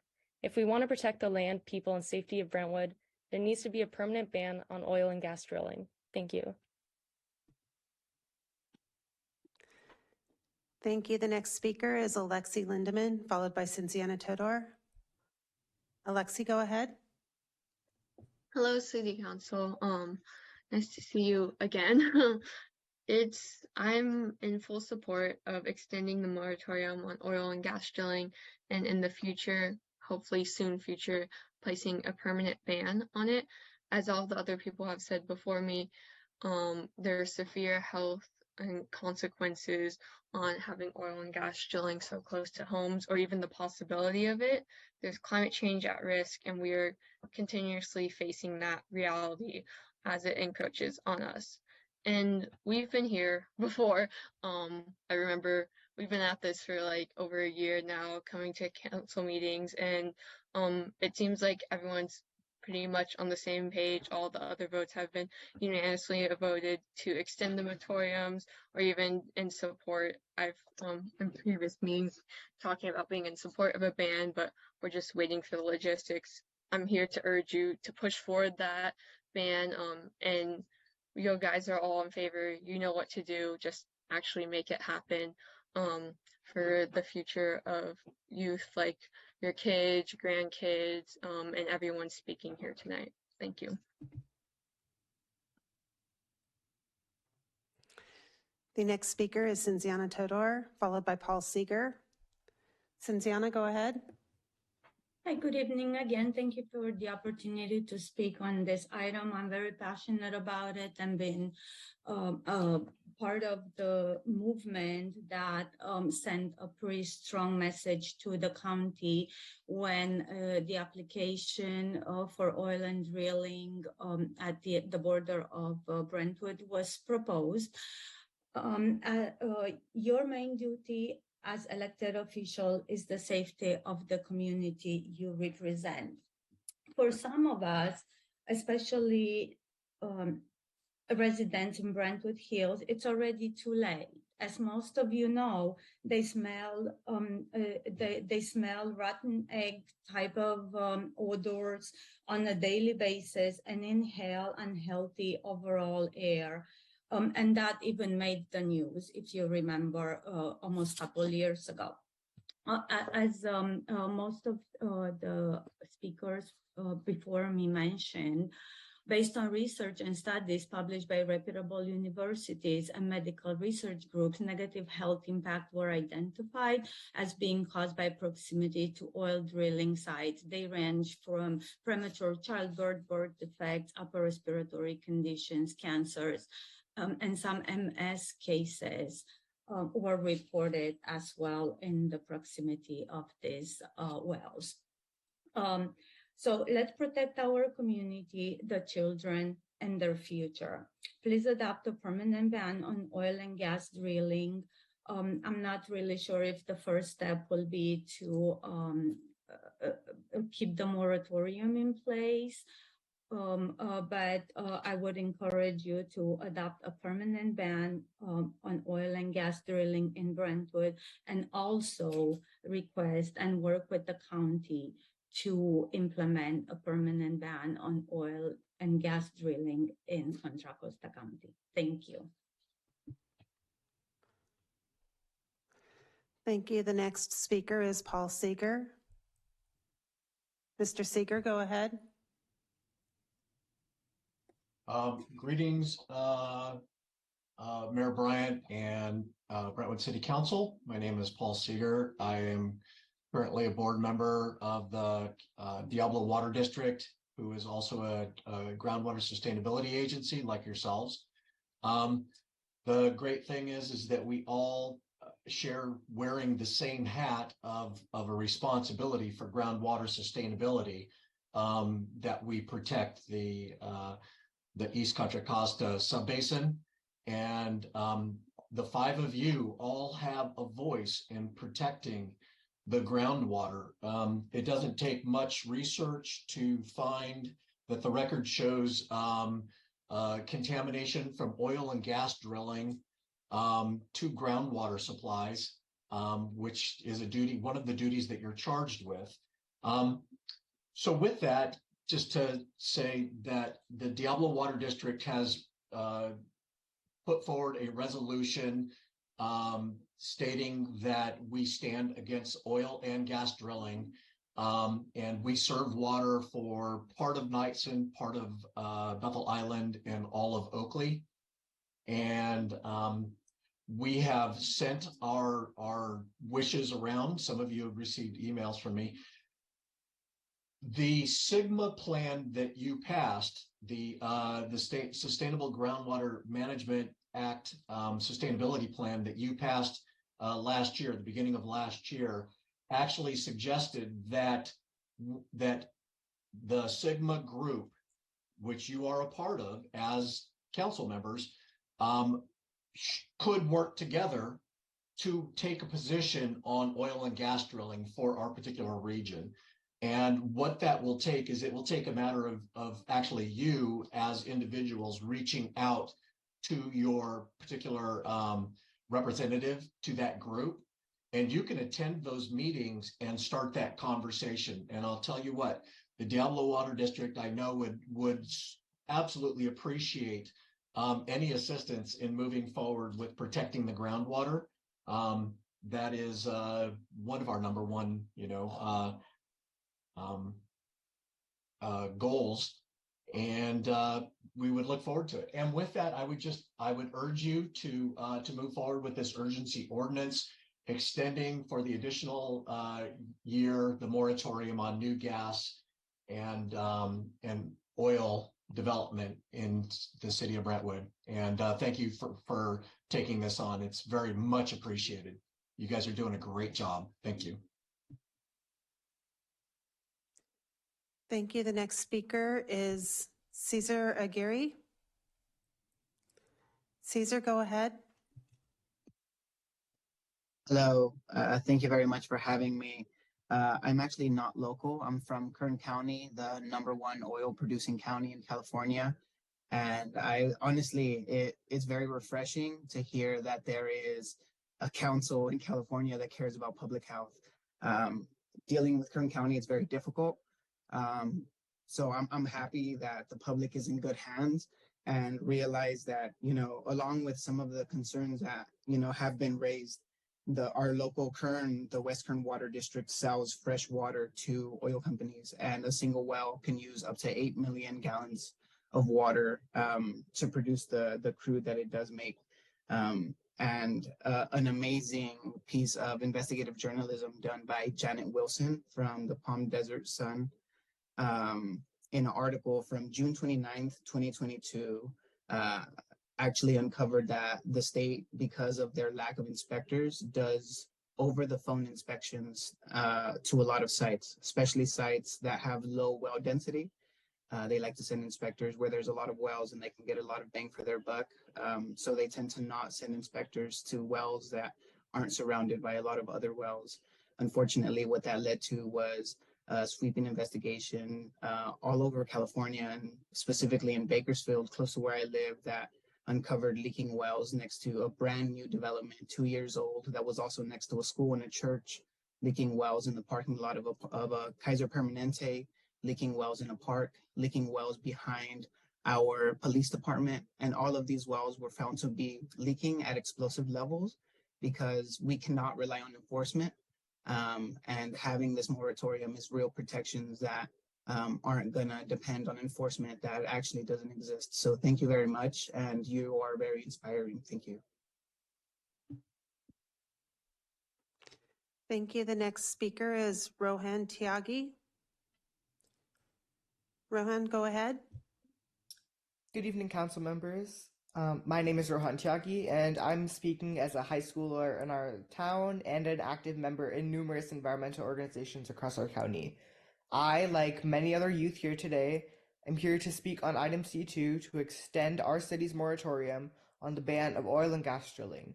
Last year, more than 300 members of our communities across East Contra Costa marched in Antioch to put an end to oil and gas drilling, many of them being high schoolers who live and attend school within proposed oil and gas drilling sites that will have the freedom to flourish if the moratorium is not extended.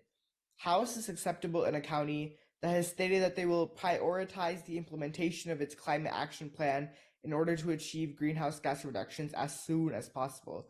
We must understand that this is not a matter of economics, nor pandering to the interests of oil and gas drilling companies that somehow never appear to speak at these meetings. This is a matter of the people. East Contra Costa County already has asthma rates in the 80th percentile of California, and who knows how those rates will change if we do not take action now. Our moratorium has been effective and has set a precedent for the county, and so it would truly be commendable for our city to continue to uphold our standards. As I finish off my comment, I would like to urge the council to implement a permanent ban on oil and gas drilling within city limits. Thank you.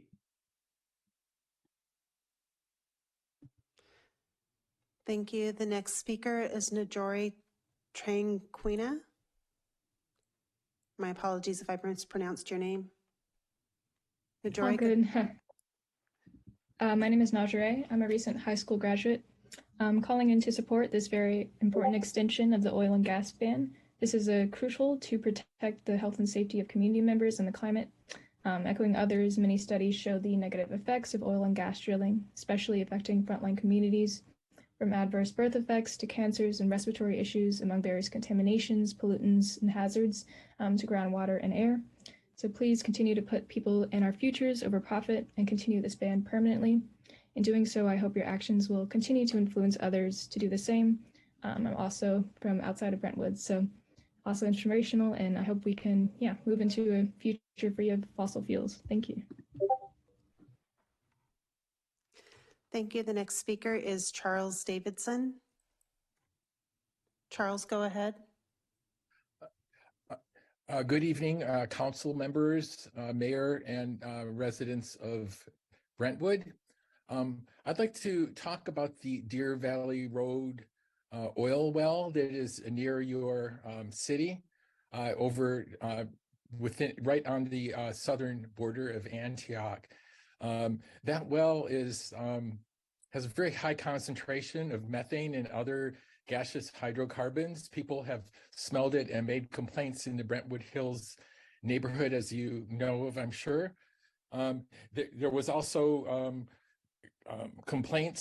formal complaints made to the Air District with methane concentrations, and the Deer Valley Road oil well operator would not let the Air District enter the site for approximately 4 months. That oil is not really ideal for Contra Costa County refineries because it's extremely light, and our refineries over here are more designed for heavy crudes from the Kern County crude that the gentleman was talking about. And that's because it's very light and very gaseous, so the well has multiple complaints because of that. So it's not just thick oil, but it's actually something that enters people's lungs very, very easily from a distance away. The Deer Valley Road operator also wants to drill a wastewater disposal well within 100 yards or so of the Diablo Water District property line. And it's going through the aquifer that is used by the Diablo Water Board. I hope that your ban is in the strongest language and hopefully permanent. And you need to really send a message to Contra Costa County because they're allowing these drillers to go on their property right next to municipalities, including over in Deer Valley Road. There was a proposed senior residential facility over there that is very questionable now. It was right on the other side of the fence. And so it's questionable now that will be appropriate for that kind of usage. So when the county allows this behavior, it affects the ability of a city to grow and develop, and will affect future residents for not only places like Brentwood, but Antioch and beyond. So you need to have solidarity with these other communities and send a strong message to Contra Costa County. Thank you very, very much, and have a good evening. Thank you. The next speaker is Marisol Valles. Marisol, go ahead.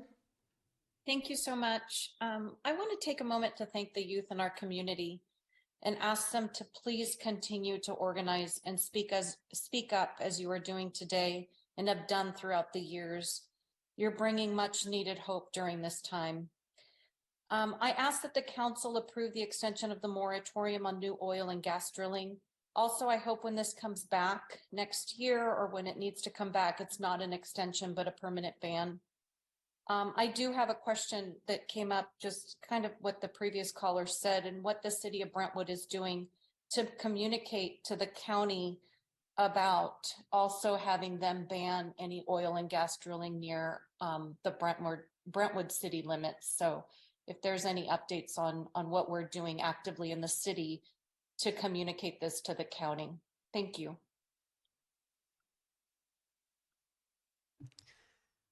Thank you. I have no additional hands raised. Thank you. At this time, then, we will close public comments. And Mr. Mayor, if we could do a motion for that. This is a public hearing. Yes. Do I have a motion to close public? I second. We have a first and a second. All in favor, aye. Aye. Okay, it is unanimous. And we will now move into council discussion. But I would like to comment on Ms. Vala's question. I do know that the city of Brentwood previously has written a very strongly worded letter opposing this kind of activity to the Board of Supervisors, and they did receive it. I spoke to our supervisor, and she let us know that they did receive that letter, and we are have and are continuing to pay close attention to what's going on around us at this time. So do we have? I don't think it's going to. Is your mic on? Sorry, I thought I had it on. I don't think it's going to surprise you, but I just want to make a motion. So I'm going to read it, and if anyone wants to say anything, I mean, I don't think it's a surprise to anyone here. Before you make a motion, okay. If we could have. Yeah, sure. So Councilperson. I just wanted to say, I echo the comments of many of the people who spoke tonight. I thank our youth. That was the most phenomenal presentation during public comment about your opinions and your understandings and your research. And I wholeheartedly thank our youth who, this is why we sit and do what we do. And just thank you. Thank you. Thank you. Having not been a part of this discussion last year and not having seen the youth gather and organize as strongly as they have for this one topic, it's amazing. I attended your meeting with the intention of trying to find out more about you, and I found out more tonight about the youth of Brentwood than I ever could have at any meeting. We truly appreciate your outreach and your desire to make this happen and letting us all know what you want the future of Brentwood to look like. Thank you. Any further comments? I also do want to thank our youth for their vocalizing their concerns and the research that was done. You know, I was raised in the Midwest in Oklahoma, right next to a field that had been used, stripped, and abandoned by the industry, and it can have some devastating, long-lasting, even permanent effects on water tables and environments. The nature involved with it around. There's a reason they call some of these abandoned areas brown field, because nothing can ever grow there again. So there are a lot of different circumstances and a lot of different ways that this can be done.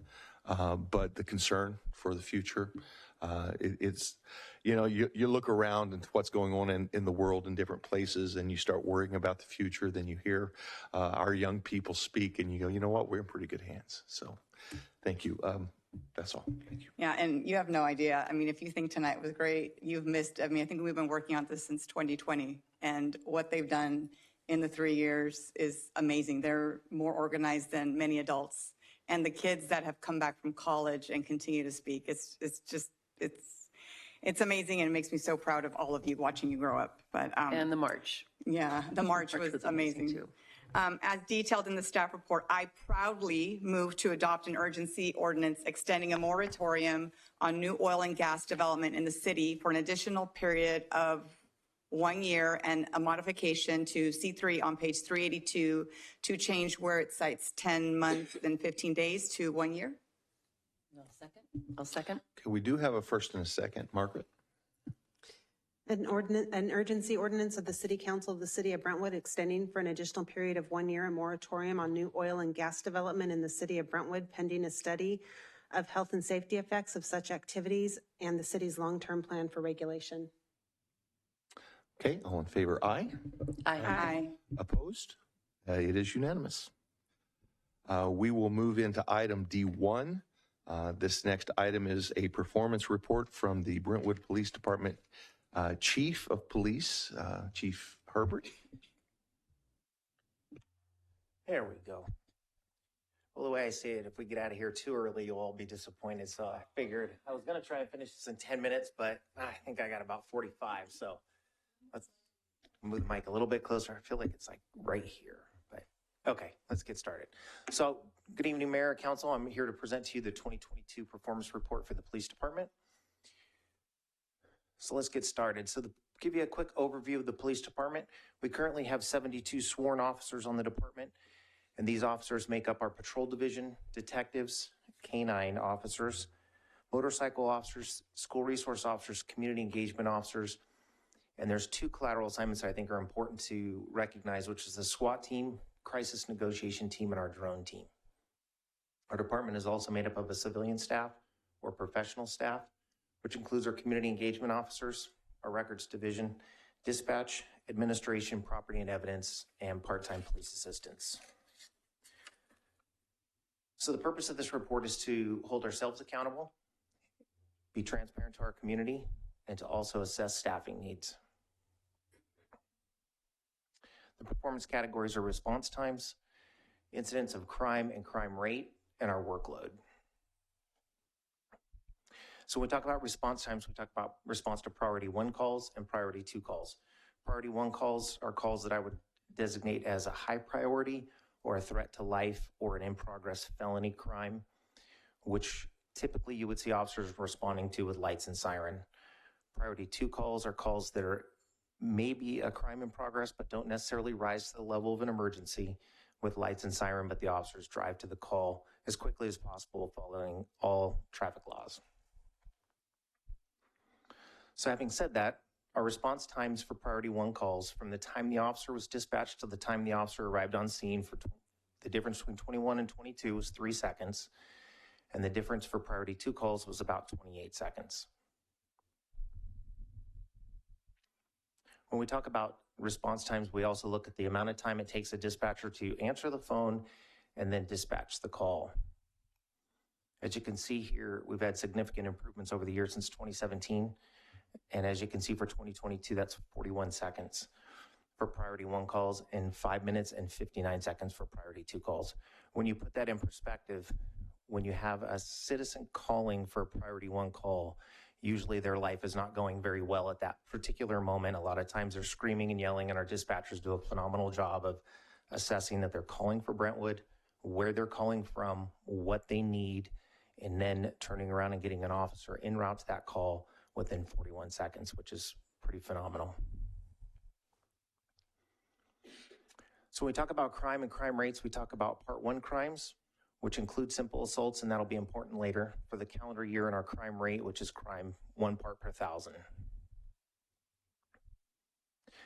So under the FBI Uniform Crime Reporting under UCR, these are the crimes that we're required to report to the FBI annually, which is murder, rape, robbery, arson, assault, burglary, theft, and auto theft. I will take a moment to say that next year these numbers will be significantly different because we've changed from UCR reporting to NIBRS, or what they call CYBERS reporting for California. So we're going to go from these 8 categories to 38 categories, and we're going to be moving from a hierarchy, which is if you have a murder and other multiple crimes, only the murder gets currently reported. Next, starting this year, the murder and then anything else crime that occurs also gets reported. So this report will look significantly different next year. So we talk about assault. Aggravated assault is when someone is hurt, for lack of a better term, assault with a deadly weapon, and there's bodily harm. A simple assault could be 2 people fighting at a bar. Although we call it a simple assault, it's still an assault and still falls under our violent crime rate, and we have to track that as a violent crime. Even if it's simply a punch to the face, the person receiving the punch would view that as violent. Someone watching it may not view that as a violent act.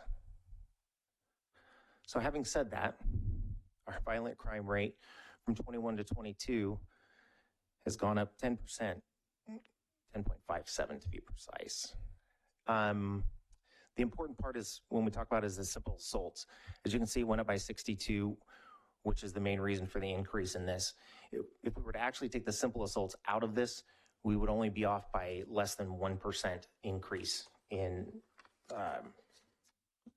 violent crime. We talk about property crime. We've had a decrease in property crime of 7.15% from from 21 to 22. A significant decrease in thefts. Can't account for why. It's just either it's businesses that are being victims of thefts aren't calling, or citizens that are victims of thefts from 21 and to 22 just to feel that nothing can be done or nothing's going to be done, even if the person is arrested, so they're not calling. It's too hard to understand exactly why people may or may not call or why the thefts are down. We talk about clearance rates. As you can see with these clearance rates, we have the actual and cleared. The only thing I can compare these two is we are comparable from 2022 UCR reporting in the with the FBI. They're not tracking UCR anymore. They're tracking NIBRs, and they're not tracking agencies of less than 100 staff because NIBRs got converted about 2 years ago, and so FBI is trying to get caught up with where they need to be. So hopefully by next year we'll have some better understanding of clearance rates, but compared to 2020, these clearance rates are comparable to nationwide clearance rates. For Part 1 crimes, we're down almost 2% for the year, which was the list of rape, robbery, and so forth. And we're holding steady at our 10-year average. So as you can see, over the last 10 years, crime within the city has stayed pretty much the same. Let's talk about officer workload. We're going to talk about reactive workload and proactive workload. Reactive workload is someone will call dispatch, request an officer, and proactive workload is where the officers are out there actively conducting traffic stops or citizen encounters that are officer initiated. So our reactive workload has decreased by 4.75%, and predominantly that area is the calls for service are down by 1,200 calls for service, which impacts the reactive workload. Talk about proactive workload. Proactive workload is up 1.71%. And the officers, I can tell you, since the beginning of the year have been much more active. I've been following them secretly, don't tell them. And workload is actually going up. Traffic stops have increased. Citations are increasing. So this number will also be different next year. Let's talk about the white elephant in the room, the fifth beat. So we have 72 sworn positions. 50 of those positions are assigned to patrol. 8 of those are sergeants. 42 of those are officer positions. I have 6 vacant positions currently, and I have 5 officers out on long-term injury, which means I have 11 positions that cannot fill patrol. Currently with our beat system, we assign 1 officer per beat with 1 supervisor per shift. For the 5th beat to be fully implemented, I need a minimum of 6 officers and 1 sergeant. And the reason for that is because, whoops, I went a little too fast, hold on. The reason for that is that at any given time throughout the year, I can say every day of the year, we're down at least 3 officers. It's more like 4 officers that are currently working, whether it be a vacation, training, maternity, paternity leave, sick leave, any of that reason, I'm down those officers. Plus, I have to change my officer minimums to have an officer per beat in order to make the 5th beat effective. It doesn't do any good to go to the 5th beat and have a 4 officer minimum and then have 2 officers sharing the 5th beat. It actually makes it more cumbersome and harder to track who's going to respond to which calls. So I need those extra officers to get on board and hired. So in December, we've always wondered how are we going to track how well we're doing in the community. So in December, we launched a software through Spider Tech called Engage, very similar to some of the larger corporations out there. You call 911, you get a text message back if you're calling from a cell phone saying, hey, we received your call, this is the incident number. If something changes before the officer gets there, please call back and reference this incident number. Once the call's closed out, they get a survey via text message, they answer the survey, and then later, if they are a victim, they'll get a victim survey. So since December 1st through March 15th, we've had 23% 23.6% overall response to those surveys, which is really well. As you can see by this slide, 92% of the respondents are extremely satisfied. I'd say extremely, it just says satisfied, but I'm kind of partial, just a tad, all right? So they're satisfied with the professionalism of our dispatchers and the officers that they're dealing with. And 91% of the respondents were satisfied with the response to their call, even if their call did not result in an arrest or result in the way that they felt it should have gone. And we have an 89% satisfaction rate with the overall experience with the Brentwood Police Department, which is pretty good. So, in summary, our response times, I feel, are within the average of the state, and in fact, in some cases, better. Our crime rate is on par with our 10-year average. As with any citizen, we'd like our crime rate to be 0, but we know that's kind of like unicorns. We always chase them, but they're never out there. I would say that I had a colleague of mine say that, how do you know how safe your city is? And the answer was, if your citizens feel safe enough to leave their homes, but just scared enough to lock their doors, you're doing something right. And I think our citizens are more than willing to leave their homes, and they are smart enough to lock their doors. So I think we're doing well. The reactive and proactive workload all just depends on staffing, numbers of officers working, depending on the calls for service, and then what's going on in the environment. I have seen the pendulum swinging in our favor, and we've all been coming out of this backside of COVID and getting back to work, and the officers have been doing a phenomenal job increasing that. So I would like to say, in closing, I wanted to take some notes on this just to make sure I got it right. So I do want to say, I want to thank the mayor and council for all of your guys' support over the last year. And since I've been an officer here for the last 21 years, we've always had great support from council. And I also want to thank staff for their support, because safety is not just the police department's issue, it's a citywide issue, no matter what, right? So I do want to thank the men and women of the Brentwood Police Department for all their hard work and dedication over the last year. They've all been very willing to step up and do what needs to be done for the greater good of the community. And a lot of our officers live in this community and want to have just as safe a community as anybody else does. And they do a phenomenal job at that, along with my professional staff that may not be seen on the front lines, but are part of the department. They do an awesome job on the back end, making our department look phenomenal with the DA's office and any other outside agencies we collaborate with. That concludes my presentation. I can take any questions if you have any. Any questions of the chief? I have a couple of questions. First of all, thank you for all you do. You guys do an amazing job. I've said that forever, even before I was up here.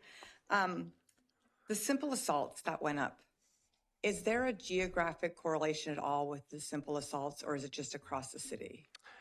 I didn't run a heat map just on those, and I'm not sure if I can in the system. We do have mapping systems within our Sunridge records management system where we can get heat maps for where crimes are occurring, but I'm not 100% sure if we can narrow it down to just one type of crime. Yeah, because one of our, not our neighboring cities, but another city in Contra Costa, they're noticing certain areas they're adding more liquor licenses, and with that, they're seeing it. So I just didn't know if there was a correlation here in Brentwood with anything that we're doing as a council. It would be nice to know, like businesses that we're approving or anything like that. That would be helpful. Okay. One of the concerns that I had is the clearance rates. Mm-hmm. As a female, usually you think like in a town like this, if there's a rape, they probably know the person or not, and it's a very low clearance rate, if I'm not mistaken. Yes. So are these rapes that people don't know the person? So a stranger rape is extremely rare, knock on wood. That's what I was thinking. That's why I was surprised to see that. Mm-hmm. Yeah. Yeah. And there's, rape is a very complicated and sensitive issue as it relates to clearance. A lot of it hinges on the victim. In some cases, we have victims come forward. They may know who their person is that did this to them, and they're not willing to cooperate for a variety of reasons. And it's a very personal issue. So in those cases, we may not have an identified suspect because they haven't told us who it is, although they know who it is. Okay. And some of these come through as CFS referrals, and then we'll have to contact the people in the referral, and sometimes they're just not willing to come forward with all the information that's needed. Okay, I just want to clarify that, like, we don't have like the people know who they are. Correct. Okay. Correct. And then just another kudos on your, the rate, the 10%, 10 point something, your 10-year average. That's, and I don't think people realize how phenomenal that is, given that our population has increased so much and your staff has stayed pretty flat. Yep. To remain at a 10% is crazy good. And I think our residents should know that, because it's amazing what you guys do with your staff. And I've said that over and over again, and I can't wait till you hire up your fifth beat. So thank you. I appreciate that. And I will say that Councilmember Orleans and Mayor brought up that we did swear in a Miss Guez today. That's 51 years of Miss Guez's working for the Brentwood Police Department. And if he finishes his tenure of 35 years, he's a young 22-year-old. He can't retire until he's 57 with the new retirement system. So if he completes, that'll be 86 years of Miss Guez's at the police department. And we can all hold out hope that he has a child that is old enough before he retires to become another Miss Guez, and we'll just keep this rolling, right? And yes, today was an extremely proud day. It's always great when we have new people coming in, especially that have not been a members of law enforcement, because it's increasing the ranks nationwide of all law enforcement, not only our department. And it is very heartwarming to still have people out in the community that want to be police officers in this day and age. It's phenomenal. Vice Mayor? Can you clarify, as you're bringing new officers in, but we can't quite build the fifth beat based on how those numbers work? What do they do in the meantime? How are they assigned? So I can tell you, I'll give you some numbers. They're kind of staggering, and I don't want to make your head spin. But we had a recent entry-level recruitment. We had 92 applicants. 71 of them took the written test. 61 of them passed. 59 were interviewed. 12 passed the interview. 5 are currently in backgrounds, and the other 7 are pending polygraphs. Of those 12, assuming the other 7 pass their polygraphs, pass their backgrounds, we end up with 12. Most likely, we'll end up with 5, maybe. Those 5 will be sent off to a police academy. Brought on, if the academy is 4 or 5 months out, we bring them on. We get them oriented. We run them through some of the stuff they're going to be doing at the academy, the range, driving, DTAC, physical fitness. And then when the academy starts, they roll in there for the 28-week academy and then come back out. So kind of depends on if we hire them. We try to get them hired before July. If we get them hired before July, they'll start the academy in July. If I hire them in August, they got to wait till the next academy in January. So it just delays it. That's a lot. The impact of the population, how do you feel like that has, I mean, Councilmember Mendoza mentioned it briefly, but can you talk a little bit about what you think the population growth has, how it's impacted the crime rates, if you think it has?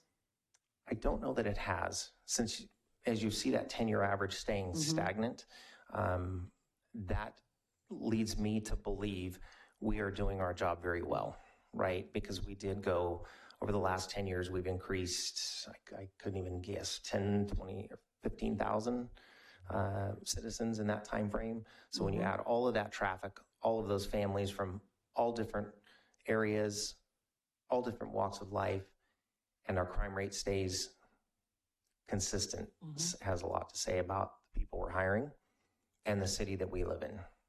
Do other departments have as strict screening process, do you think? Is that a standard? Yes and no. There's been talk of other larger agencies that are hurting really bad as starting to lower their hiring standards, to hiring people with minor convictions of marijuana or under the influence of marijuana cases. So for us, that's just not the case. What we see happen is the lower you take the standard, the higher propensity there is for officers to make mistakes. And that could be catastrophic. Thank you. My last question was around the move from UCR to NIBRS. What was the justification for that? So the feds wanted to move away from just reporting of those 8 top crimes, and they wanted more specific data. So they're collecting more data points related to crimes, who the victim is, who the suspect is, the weapons used, time of day, weather. I mean, it's a deep dive.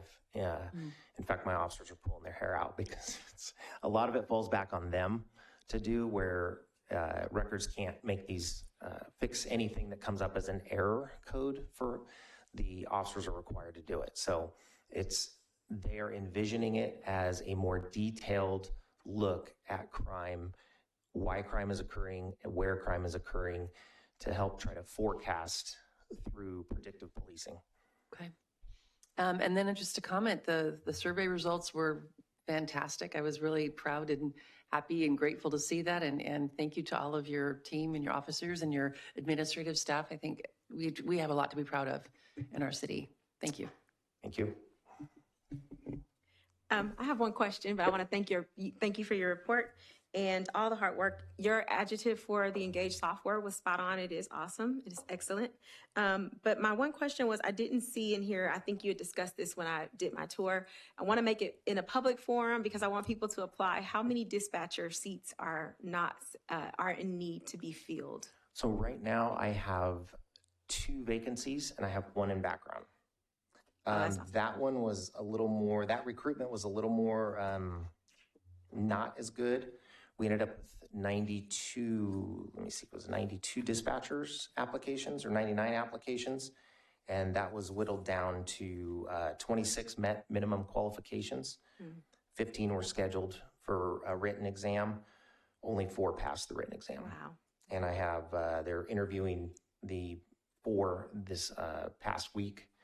I haven't gotten results of that, but I do have 1 lateral dispatcher that's come in the background process right now, and it looks very promising.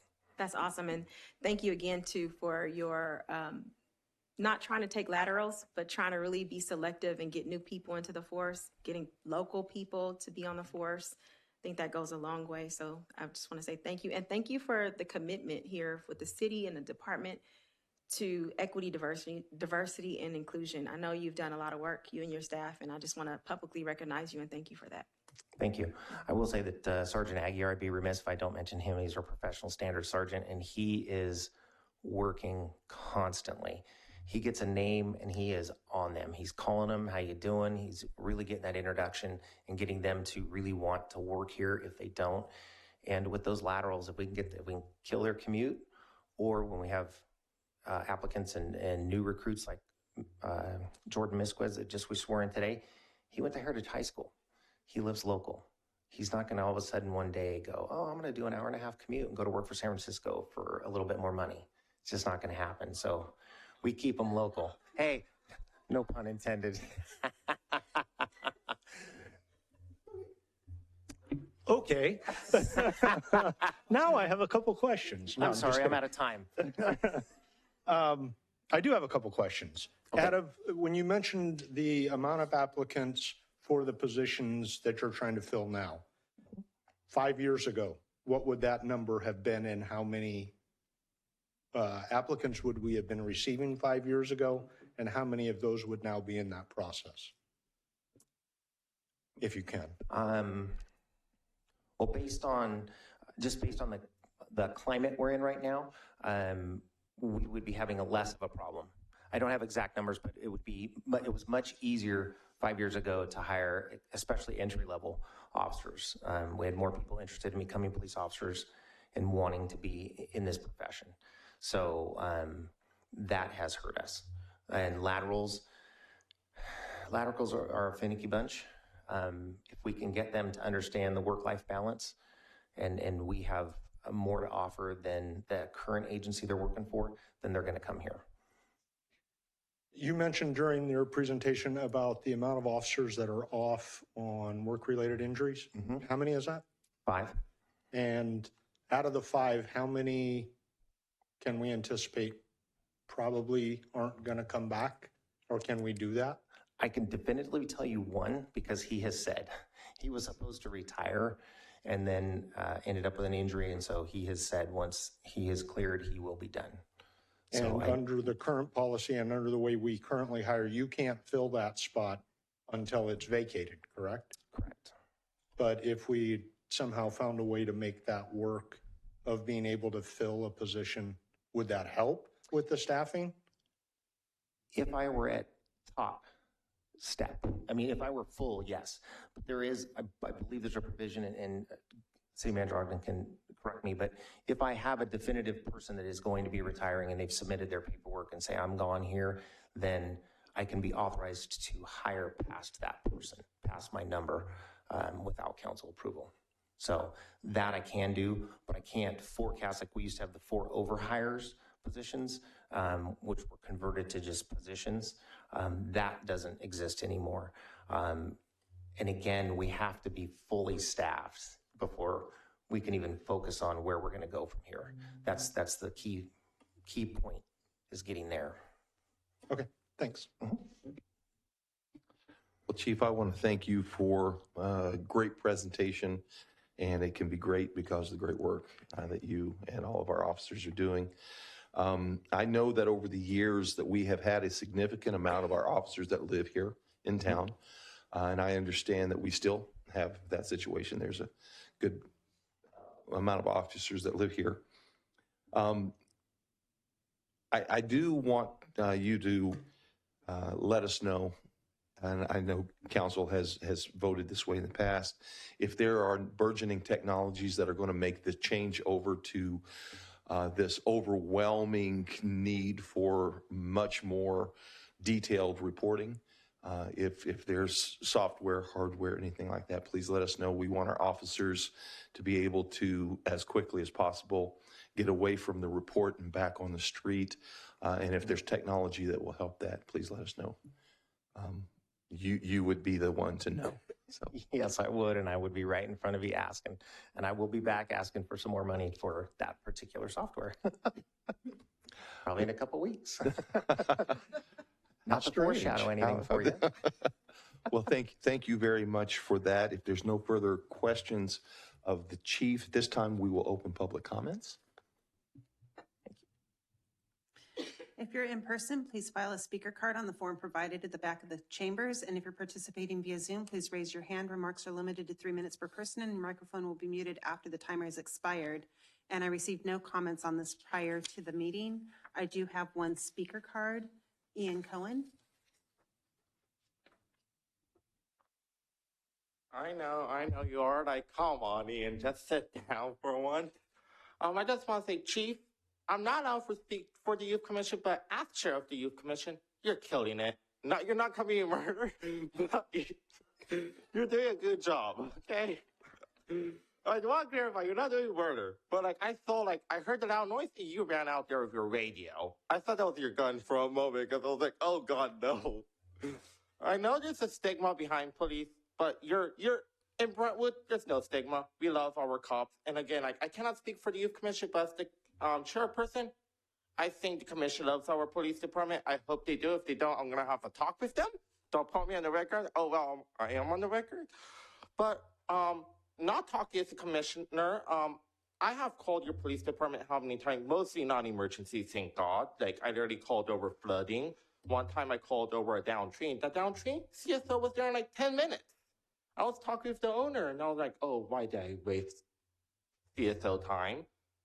Council, you need to support him more. Give him more money. Come on. What's my taxes going for? Like, I called 911 at BFAC because we had an emergency. 3 of your cops were flying in no time. And the other day I was driving here with my dad for Parks and Rec Commission. 2 cops hopefully helping the Amazon truck driver, not pulling him over. I think they were just helping him. I hope they were.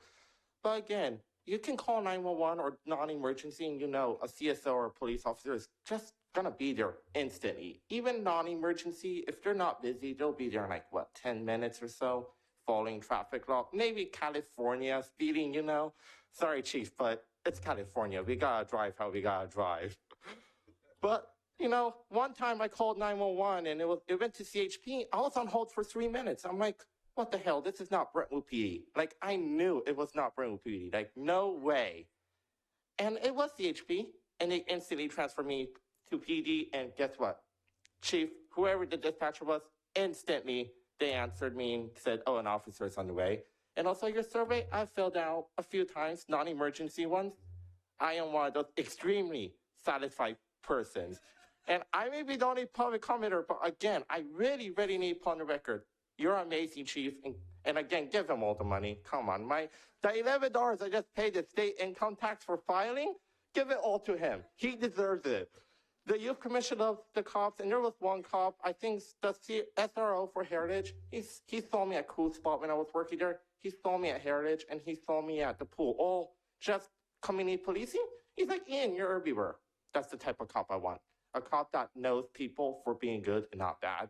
Because I don't want a cop walking in and being like, oh God, that's the guy I just arrested. I don't want that. And I have a friend who doesn't want to work for Brentwood PD for that reason. He doesn't want to live in this. Thank you. If only Ian wasn't quite so bashful. We would. Thank you, Ian.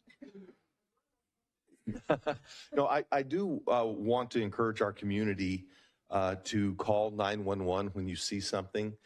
I've had several of our residents say that, you know, they were hesitant to call because they felt or had seen something that they weren't sure they needed to call for. Call. That's why our officers are here.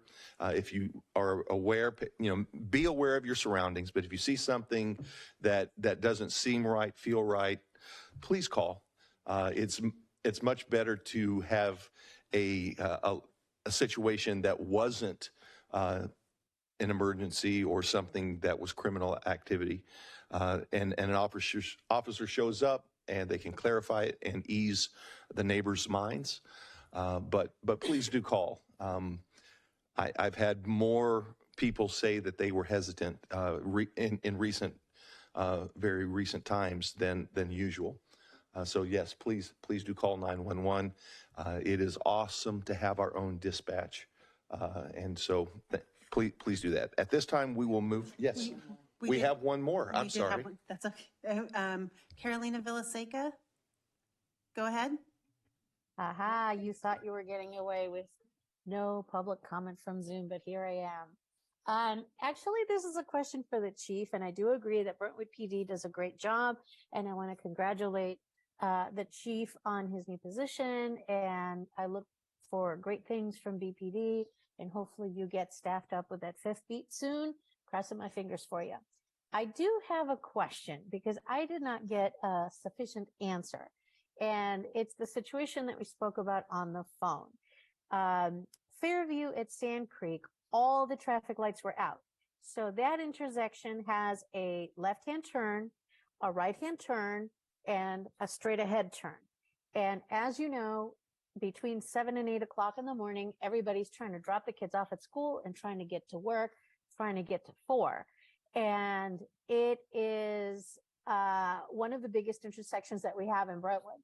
So after almost getting hit, trying to get home, I called 911 and let them know that none of the lights were working and if they could send somebody to direct traffic. And I was told they don't do that because it's a liability to the city. Now, you and I spoke and you explained to me if the lights were flashing, but they were not flashing.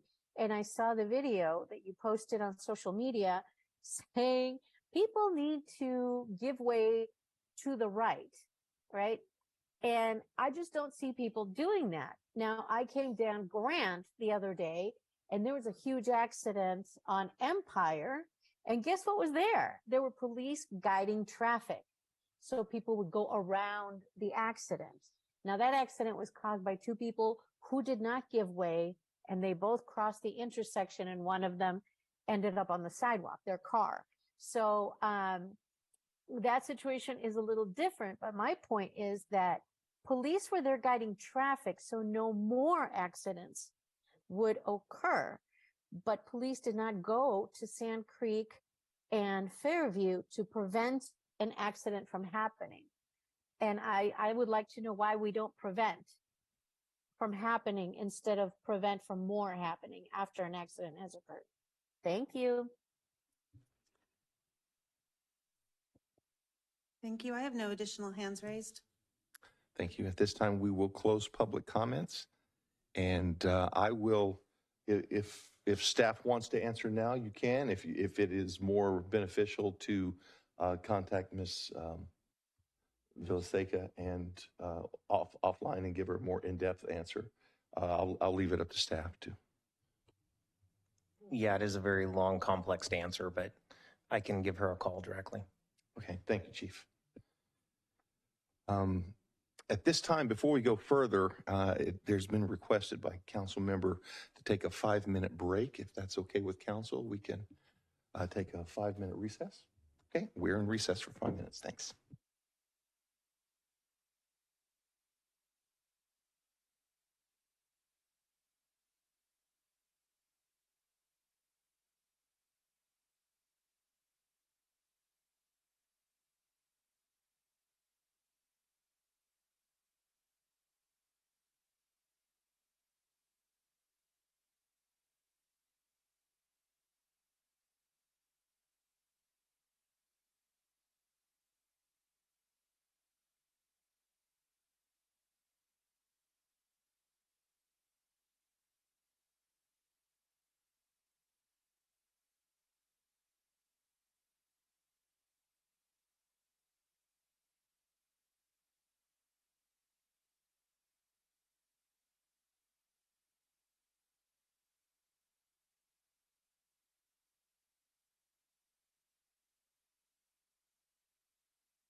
persons. Sure.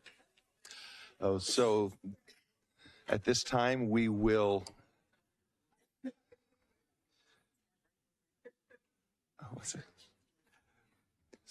We will come back into session. I'll go through all my notes.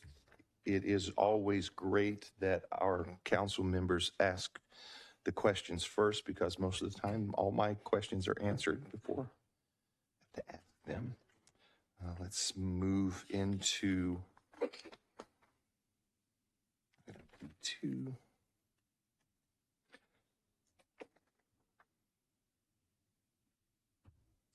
Item D2, which is the item pertains to an update on the status of the cluster of mailboxes in the Kindred and Balfour subdivision, and future agenda item request about the coordination of mail delivery in new subdivisions in conditions of approval.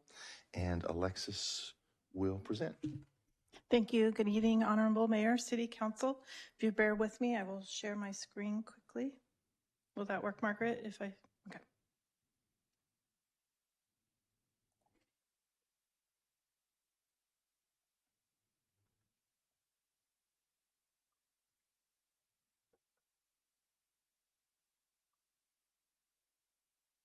Oh my goodness, sorry.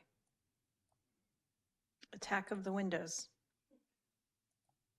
There we go. All right, thank you.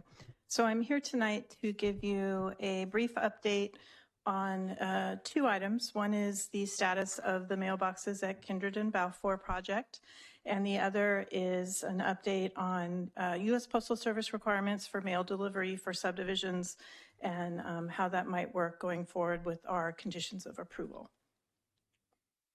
So Kindred and Balfour, quickly, staff has spoken with the developer and the postmaster several times over the past several weeks to coordinate and just see if there's anything we can do to intervene with the mailbox and mail delivery situation.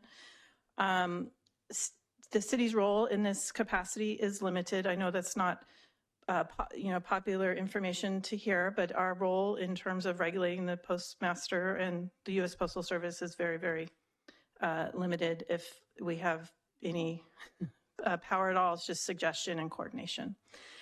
So in our conversations with the developer, they have been in regular contact with the Postal Service, and the postmaster has confirmed that that is the case. And they're developing their agreement and when mail will be delivered. Right now, the developer estimates that the mailboxes will be installed and delivery can begin by the end of April, so a little over a month from now. In the meantime, residents' options are to pick up their mail at the post office or rent a P.O. box until that mail delivery service is started. So that's the latest information. We have Crystal DeCastro here, who's had those conversations with the postmaster and the developer if you have specific questions about that. So we have about a month to go before those mailboxes are installed and activated by the Postal Service. In terms of broader requirements for mail delivery to new residential subdivisions, the U.S. Postal Service has requirements for developers and builders that are pretty broad and are really subject to implementation by the local postmasters. The requirements for new residential subdivisions are most typical now for cluster mailboxes. The individual mailboxes in front yards are pretty much a thing of the past. Postal Service determines the timing of mail delivery based on a number of factors, such as when site addresses are assigned, when mailboxes are installed, and when a project's roads are completed so safe access to those mailboxes can be provided. The city has no ability to place any requirements on the Postal Service, but the city does assign addresses to properties, and the city does weigh in on the location of mailboxes to make sure they are safe and they don't conflict with any of our above or underground utility boxes.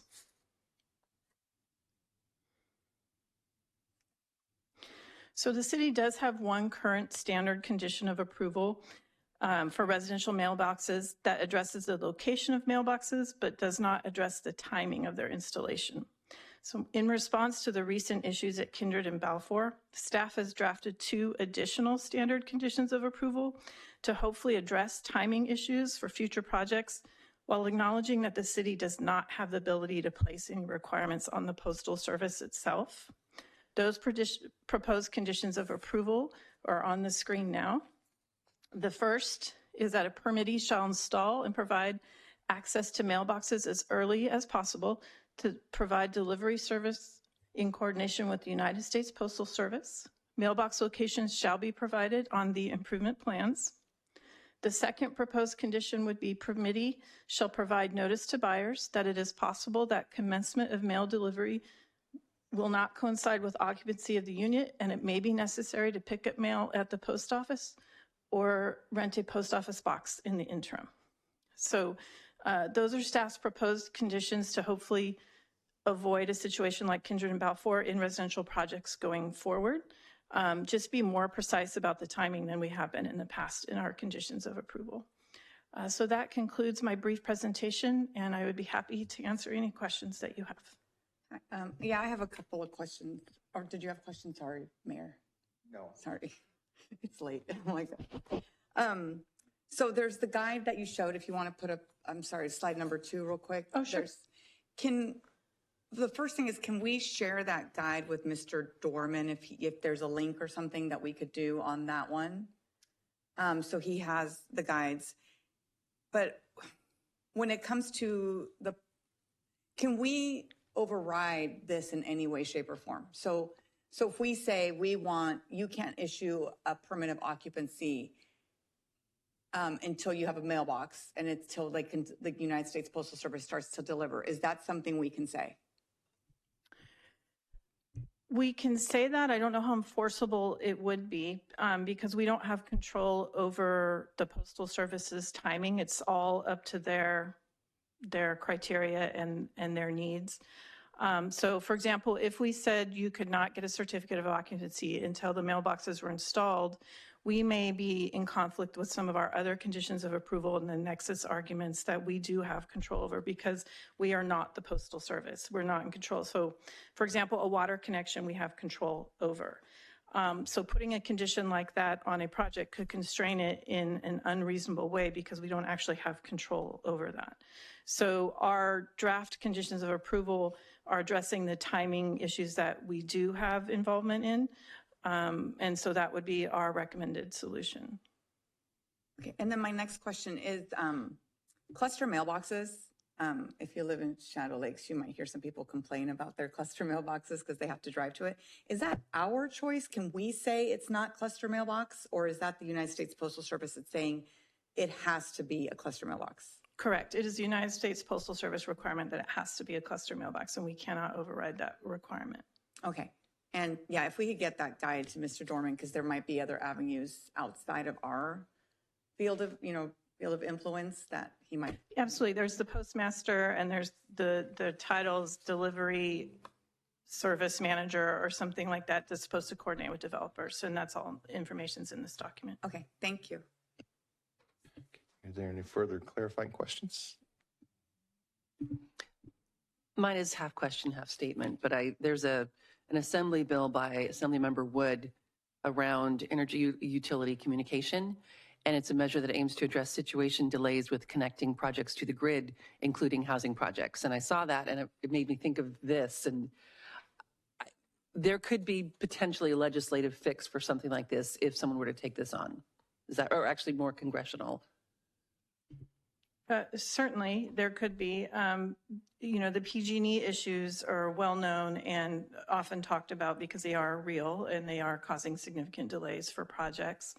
I'm not as aware that Postal Service issues have been elevated or talked about as frequently in that sense, in that context, but certainly the legislature could address interagency. But again, the Postal Service is a federal agency. Yeah. And that's different than PG&E and state legislature. So people should write their congressmen or women. Okay, thank you. I wanted to ask if you can put the slide back up that talked about the proposed language changes. Thank you. On the second change, it seemed fairly straightforward. I appreciate that because buyers will be signing or being noticed prior to possible purchase, that they're entering into a complex or into a unit, an area that doesn't have a mailbox or may not have one for quite a while. But the first language to me, is there any way that we can change it to be more stringent? And the reason why I ask is the earliest possible language kind of is specific to what the builder thinks is early as possible. In this case that we have now, I think the argument has been the clubhouse isn't built yet, and so it's not early as possible. So I think we are already here, and I'm wondering if we can make any modifications to the early as possible to be more stringent. So, yeah, I understand your point and your concern. It is difficult for us to be more specific because, again, we are not in control of the ultimate process. So, for example, if we said the mailboxes must be installed prior to the completion of the first 20 units, okay? There may be other reasons why that's not possible. The roads aren't in yet, or there's fencing, or there's construction equipment in the way, and the post office will say, well, you can put it there, but I won't deliver to it yet, right? And so we went round and round with how we can be more precise about the timing, because that is the main concern. And just frankly, it's very difficult to do. But I think what we can do is, for example, if we're looking at a subdivision and the mailbox locations are at the clubhouse, and the clubhouse is not supposed to be built till the third phase after, X number of units were already built and occupied, we may be able to say, well, that's not the best location for it because that won't provide the earliest possible service. And postmaster, can we put it here instead, and maybe another one in that third phase location? So that's the kind of way we could weigh in through the process. But I'm this is purely a suggestion from staff, but that's why it is probably more vague and broad than we would if we were in control and writing the condition over or something we had control over. I thank you for that. And I think my follow-up question would be, I know the last sentence says mailbox locations shall be provided on the improvement plans. Is it possible to require not only the location, but a conditional timeline for placement? I know we can't put any requirements on the United Postal Service, but I think holding builders to do the work they need to do to find out from the Postal Service an estimate of time on the improvement plans in advance may be helpful. So we may be able to do that probably through a different mechanism. The improvement plans are strictly the drawings about where the utilities, the easements, all of that information, all of that stuff on the site is on a plan. It's not really a narrative or a description. We can probably get that information from developers through other mechanisms, their development application, that sort of thing. Thank you. Okay, if there are no further clarifying questions of staff, at this time we'll open public comments. If you're in person, please file a speaker card with the form provided at the back of on the counter at the back of the chambers. If you're participating via Zoom, please raise your hand.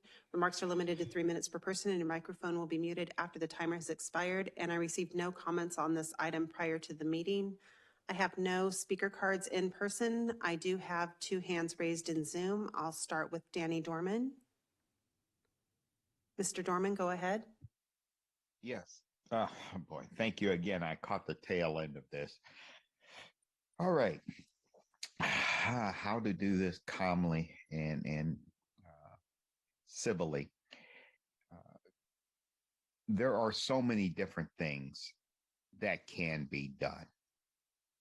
As you were talking, as an example, if you have a phased development, let's say Kindred at Balfour, they project to build out 30 homes.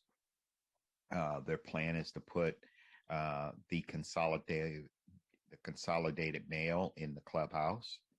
Well, there is that little period of time where they just put down a temporary mail repository. The whole thing is that the USPS will deliver to an address as long as, one, the address exists. If the address exists, then the other part of it is it has to be placed in a receptacle. So I haven't heard anything yet that says they, the developer, can't put in a temporary set of mailboxes. Or I haven't heard anyone say that, just like my neighborhood, I have a stump with 4 mailboxes. My neighbors on either side of me and across the street. If it's going to be such a tedious process for the developer, then let's go with what has worked forever and a day, the good old singular post box. But to give them an inch is just a blown opportunity. And, I'll say again, when it comes to Kindred and Balfour, you give these guys an inch and I'll take anyone who wants to go on a ride over to that neighborhood, introduce you to a couple of little old ladies that can't get around, and they were in phase 1. And it still doesn't look like it's going to be done when they say it's going to be done. Now, maybe somebody mentioned that and I missed that, but I have absolutely no faith and trust in Shay. Absolutely none. And so I would not give them a quarter. Thank you. Thank you. The next speaker is Carolina Villaseca. Carolina, go ahead. Hi, thank you. And maybe this is more for the Planning Commission, but if there are future developments that are seniors, maybe there should be a requirement about mail, considering that some of those seniors might have mobility issues and maybe had so many close calls pulling in and out of that post office. But maybe this is something that should be considered in our code to look at that situation so that we don't end up with the situation that Mr. Dorman's mom has, that she has to actually go to the post office to get her mail. I don't think that's a reasonable requirement of senior housing. So maybe this is a thought for future Planning Commission requirements. Thank you. Thank you. I have one speaker card. I'll call on Ian Cohen.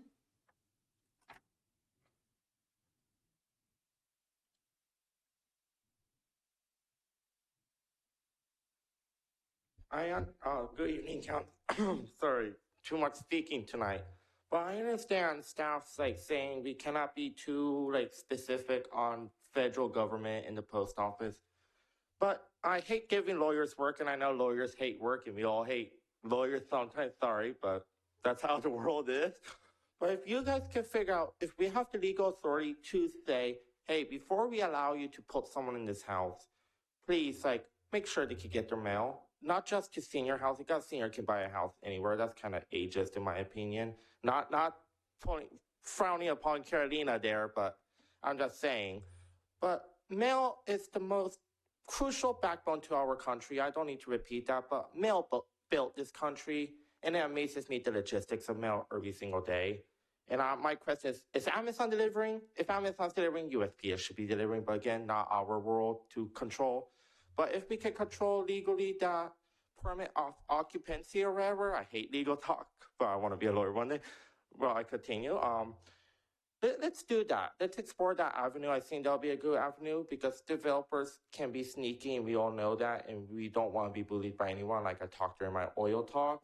So let's explore that. I think what Alexis has proposed right now is a good middle ground, while the lawyers explore the legality of further thing. Because I got 2 grandparents. They cannot get to the mailbox. I'm the one who grabs the mail for everyone, which reminds me when I get home, I need to check the mail. If I forget, I'll be like, uh-oh, I hope it's not stolen because I got one of those street ones, and that's a big problem. So, and also that post office, yeah, it's horrible to get in and out of. I had today driving in Belfort, I had a close call, and I had more close calls at that post office. So we need to make sure everyone's safe and protected. Thank you.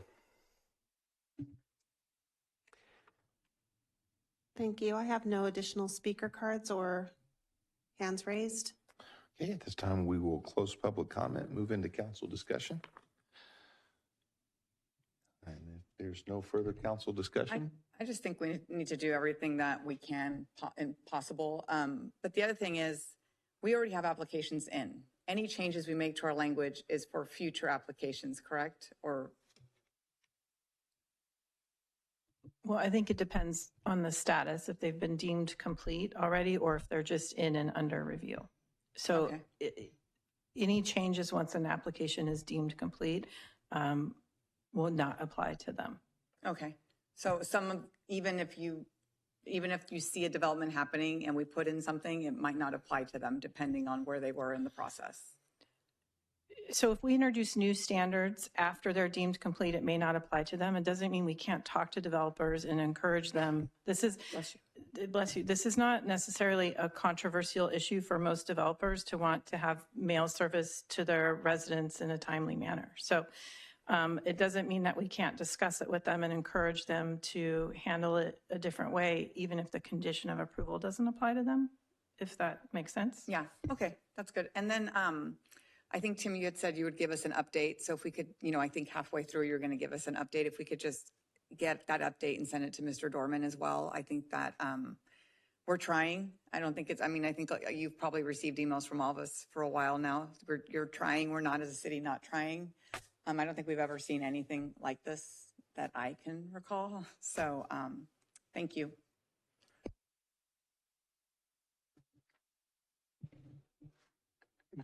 I'd like to make a motion, if possible, to adopt the language proposed in the report provided by Ms. Morris. okay, we have a first. Second. Second. All in favor, aye. Aye. Aye. Opposed?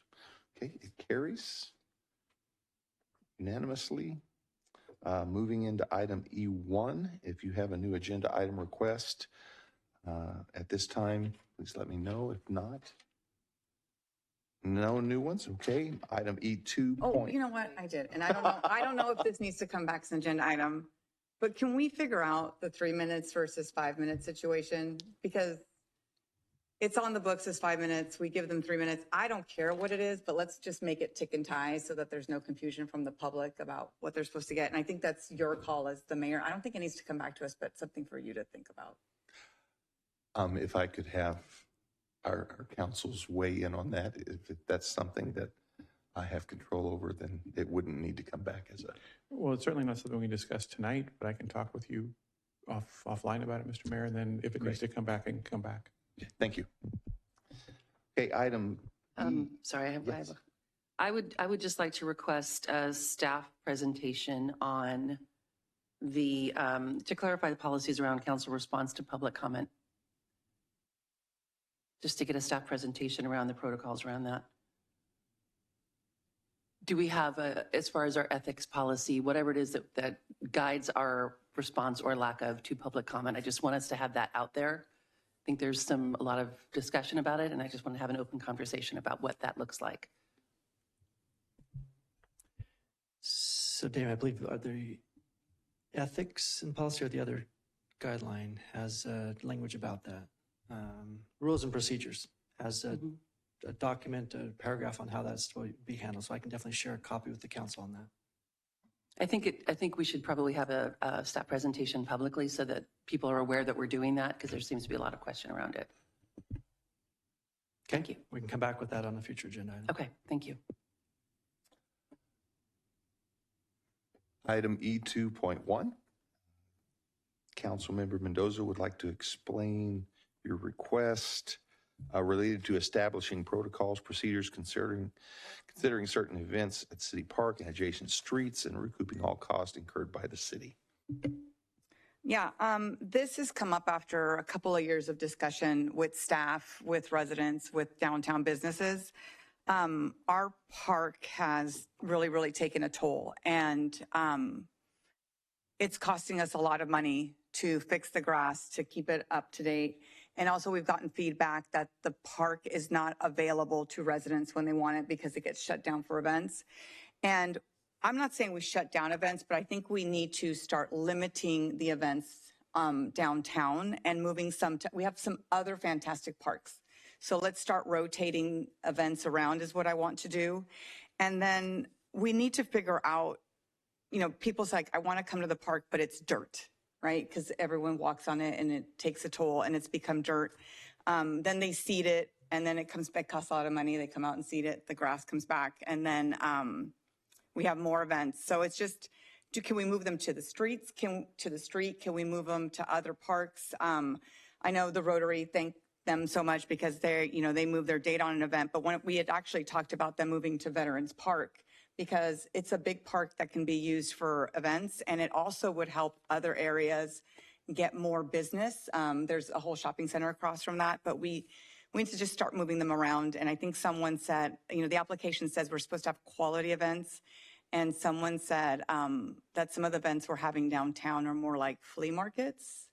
And I think we need to be careful of what we're doing. And I did talk to Bruce about it, and he said most cities do have guidelines on the frequency and making sure that they're paying their fair share for the impact on the park. So I think we need to look at it too as a city. They can benchmark what other cities are doing and go from there. Thank you. At this time, we'll open public comments. Margaret.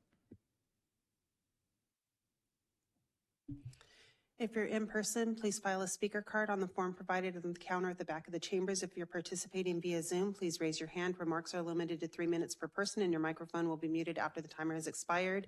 And I received no comments on this item prior to the meeting. And I have no speaker cards in person, and there's 2 hands raised in Zoom. I'll call on Amy Tilley. Amy, go ahead. Hello, everyone. So I did want to stay on to address this topic. It's something that from a downtown standpoint, it is important. And we talked with staff about this, a handful of times last year. It kind of came up. Nothing, too precarious or anything was going on at that time. But what we've kind of seen is an influx in certain events that are more like maybe not community worthy events. Maybe perhaps they're not really focused on the community so much as they're more like just like money making events that don't benefit like local nonprofits or the community overall. And so from our standpoint where we're sitting, it's like, City Park it's an amenity. It's a park first and foremost. We love it as a place to host lots of great events for, local nonprofits and multicultural events. We think that's like the great use of that space. But so we just ask that there be some more decisive, approvals or just requirements in terms of the use of that space. And we know that other cities do have things. So it would just be kind of falling in line with what if some of the standard operating procedures are for other nearby cities and kind of their use of the parks. We do agree, we want to see Brentwood flourish all over town. And so there are certain parks and different things that would be possibly better suited for certain other types of events. So we appreciate that this item was brought forward because it's something that we've talked about. And, we want to make sure we're always having really high quality events in downtown and that they represent the city, the way that it should be as a high quality city. And, that we're only closing down the streets and the park when, it really makes sense to do that. So that's all, but thank you guys. Thanks for talking about this item. Thank you. The next speaker is Carolina Villaseca. Carolina, go ahead. Hi. About this item, I think this is really important because the focus always seems to be downtown and everything goes downtown. But we have a huge city and we have parks all over the city. And Veterans Park is tremendously underused. And I think the people who live by the library and who live in that little area around City Park, behind the library, next to the library, and over I don't remember the street names, but those people get so frustrated because people are always parking illegally And they are very, very frustrated. They have to come out and yell at people to move their cars when there is an event downtown. So I say, spread the love. Spread the love. Let's annoy all the neighbors around downtown by spreading the events around downtown, from downtown to other parks. And as Councilmember Mendoza said, there are other businesses that have commented to me when just talking about their business, that they would love to see some of the overflow from these events to their businesses around town, and not just focus everything downtown. We really should spread the annoyance and the love and the money all over the city. It's only fair. Thank you. Thank you. The next speaker is Pete J. Pete, go ahead. Thank you, Mayor Bryant, council members. I just wanted to touch on what Amy Tilley with the Downtown Brentwood Coalition spoke about earlier, and the importance of processes for certain applications and events that do go on downtown. Speaking for the Downtown Brentwood Coalition, all the events we've put on for several years, there's a lot of responsibility that comes with that. Can you hear me? I'm sorry. We can hear you. Sorry. Go ahead. Somebody's phone went off. Yes. Anyways, there is a lot of responsibility, and that comes with putting on events downtown, with just not so much of being a successful event for the community, but being responsible and clean up trash. And we kind of witnessed that during COVID with some events that just were randomly put on without these policies in place. So really glad to see that this is being addressed, and look forward to the next council. Thank you. Thank you. I have no additional hands raised and no speaker cards. Okay, at this time, we'll close public comments, move into council discussion on this item. When I told Tim the other day, I said, we have a great staff that are the subject matter experts the other day, and let's have them speak. And I was actually going to have Bruce speak, but he's not here. Or is he? Bruce is participating via Zoom, so he is awesome. Prepared to weigh in with some ideas. Yeah, so Bruce, you and I had talked about that. This was, this is something you all, I think, were had talked about. And so I don't know if you have any perspective on it, what we can do to maintain the park better, or what we can do to spread out events, or, do you think it's worth it to go and benchmark what other cities are doing? Yes, good evening, Mayor and council members. Yes, I absolutely agree with this agenda item.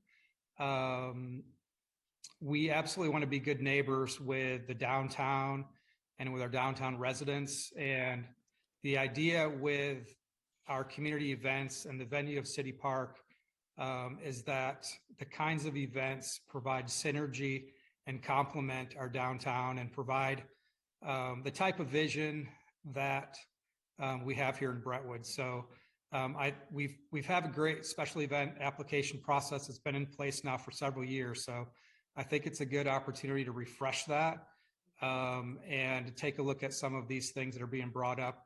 And it'd be nice. What we'd like to do is to hear from our council to help us determine what this vision is, look at the amount of events, the kinds of events, because the park is getting, it's a very popular park, and I think the event process has been very successful, but it's now time to kind of take another look at it. So I agree with what has been said, and look forward to bringing this item back after we've had some time to kind of review it with staff as well. What I was looking for is just kind of a rubric. We can look at other cities and how they're coming up with it, like what's a quality event, because quality is so subjective, right? So let's get a little bit more specific about what quality is. The other thing is on frequency. We know that having events every single weekend on that park is really taking a toll. And it's an impact on use by our residents, but it's also an impact financially. You and I have talked about the different parks and reseeding them all and what it takes to do that. So if we could talk about frequency also, is there a perfect frequency where your park and rec team could say, okay, this is how much recovery time the park needs after an event and that type of thing. But yeah, if you could come back with suggestions on the type of events. Again, I'm hearing a lot about things are turning into a flea market. People are having car shows without permits, like all of that kind of stuff. If we could hone in on that kind of, just what we're hearing from the downtown residents. And I don't know if we need, businesses and residents, if we need a survey from them or anything along those lines. Yeah, absolutely. And we want to work with our downtown business partners as well.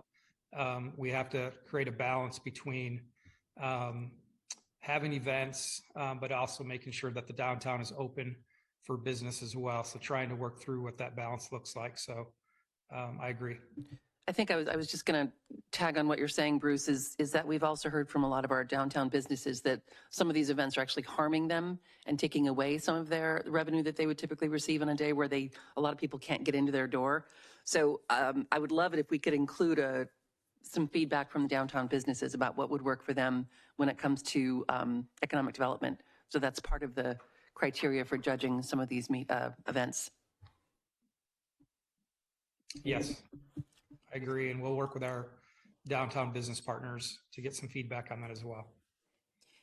I had a question about the recouping of costs, and specifically, are we taking major loss when we have overtime of staff or police? And what are we doing? What's our policy on, and maybe this can come back in the future, but our policy on recouping costs? I know that we have lost money, to my understanding, on certain events.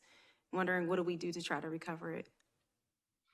Yeah, we have certain fees in place, which we charge for events, but I think that cost recovery and fee structure is something that we would also want to bring back and see if there's additional cost recovery that we need to take a look at as well. In addition to the cost recovery parts that Councilmember Pearson brought up,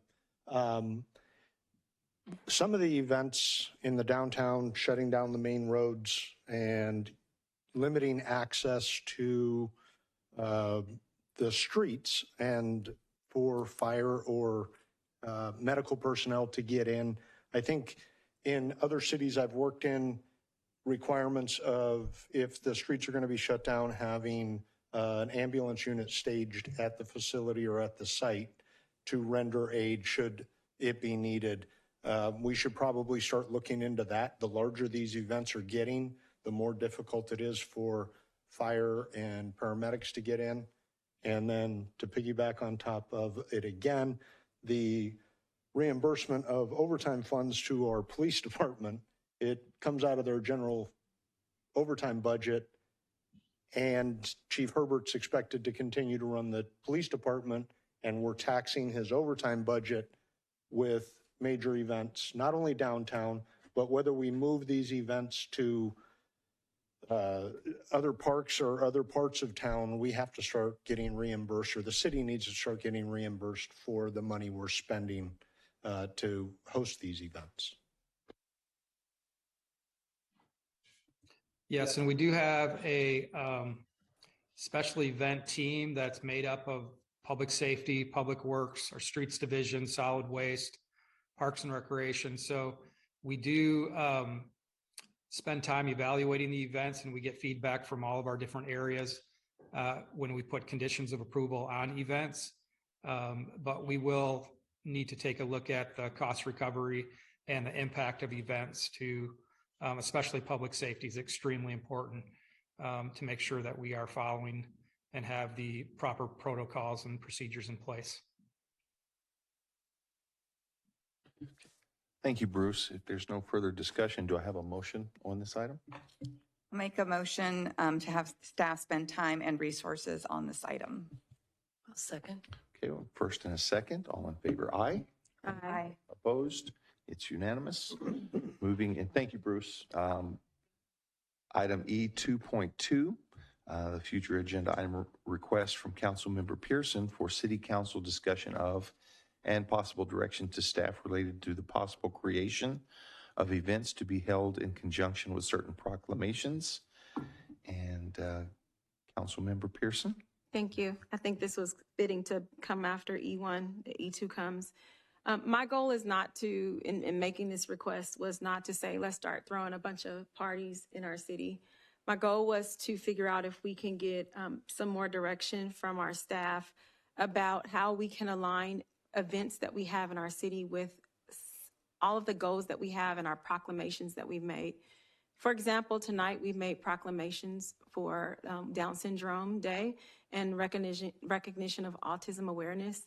And it would be phenomenal if we even had small and recognition of All Abilities Weeks, just like our school districts do, where we can make, even if it's just on our website, announcements about events that are going on in the city, or if there are events that we can co-host or support.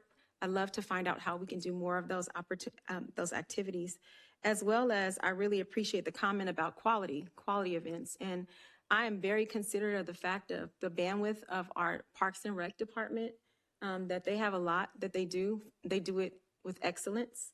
I'm also understanding of the bandwidth of our police department, that they do it with excellence and they show up to many of our events. But I think in us looking at E1 and trying to weed out, looking for quality, I think if the city had its hand on some of our events to make decisions, or if we were planning those events, I think we can kind of weed out and present the quality that we would like. That's more in line with our goals. And so I just would really like a presentation by staff or direct staff to look at the type of budgets we have to increase. I think right now in one of the presentations by Parks and Rec, I think we put on, I think is it 3 or 4 of the major events here. I appreciate all of the organizations specifically, and I like our alignment when we support people like the Chamber, the Rotary, the Lions Club, and all those organizations who do provide quality events for our city. Like Hometown Halloween, our Christmas events, and many other events, the holiday events that we have.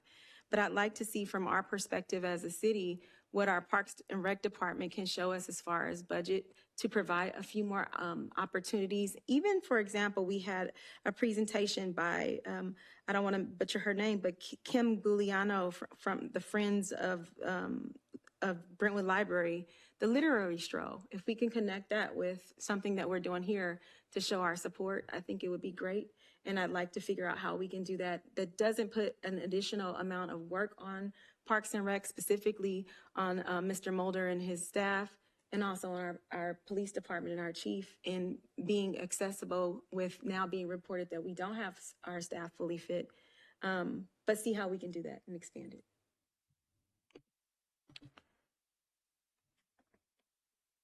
Thank you. At this time, we will open public comments. If you're in person, please file a speaker card. If you're participating via Zoom, please raise your hand.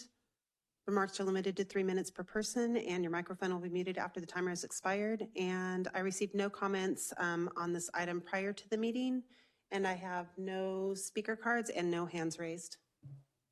Okay, at this time, we will close public comments, move into council discussion. Yes. I'm not sure if I'm confused a little bit, because we already give money to the library stroll. We give a grant there. We give a grant to, so we're already partnering a lot on these events. Is there any events that you think we're missing in partnering with them? Yeah, I think there are a lot of events that we're missing. I know that there are people who come and do events. Like I think that, and we do give funds, but there are some organizations that we don't give. And I think that if we can do more of our events, example, I know we had a Juneteenth event here. I know that there's a Juneteenth event that's going to be happening at the fairgrounds. It's being put on by someone, but I'd like to see our city try to figure out how we can do something from our perspective specifically. I think there are other events, like we make a lot of proclamations, and I would like for us to not only say it in our proclamations, but to support it with like evidence-based, that we're actually doing activities. Like, what do we do to support all abilities? What are we doing in our community? So those are the type of activities that I'm seeking out. And we provided a whole bunch of proclamations, but I'd like to connect it to type of activities that we're probably already doing or that we haven't done. I don't know if Bruce can get back on, but Bruce, do you have a list of all of the events that we have? Because I think we have a lot of them that kind of cover a lot that we talk about. And maybe we should go through and see what we think we're missing and where we can add value. And do we think that should be part of the grant process? Because it all goes back to money, right? Like right now, we don't have any more money. So I'm trying to think of how do we get money?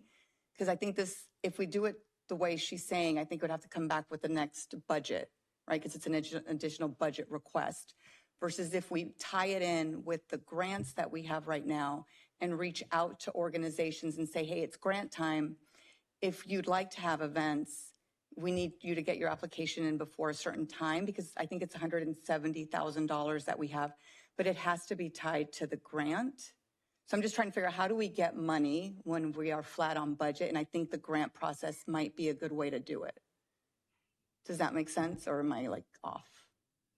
I think it makes sense to do the grants. I'm thinking about your other thoughts on tying things into proclamations and wondering if staff can take a look at the list that we gave, because we have a really substantial list that we gave them, and maybe research events that are already happening, and then maybe invite an organizer to accept or something along those lines, so that you're still supporting it as a city, but it doesn't have a cost associated with it.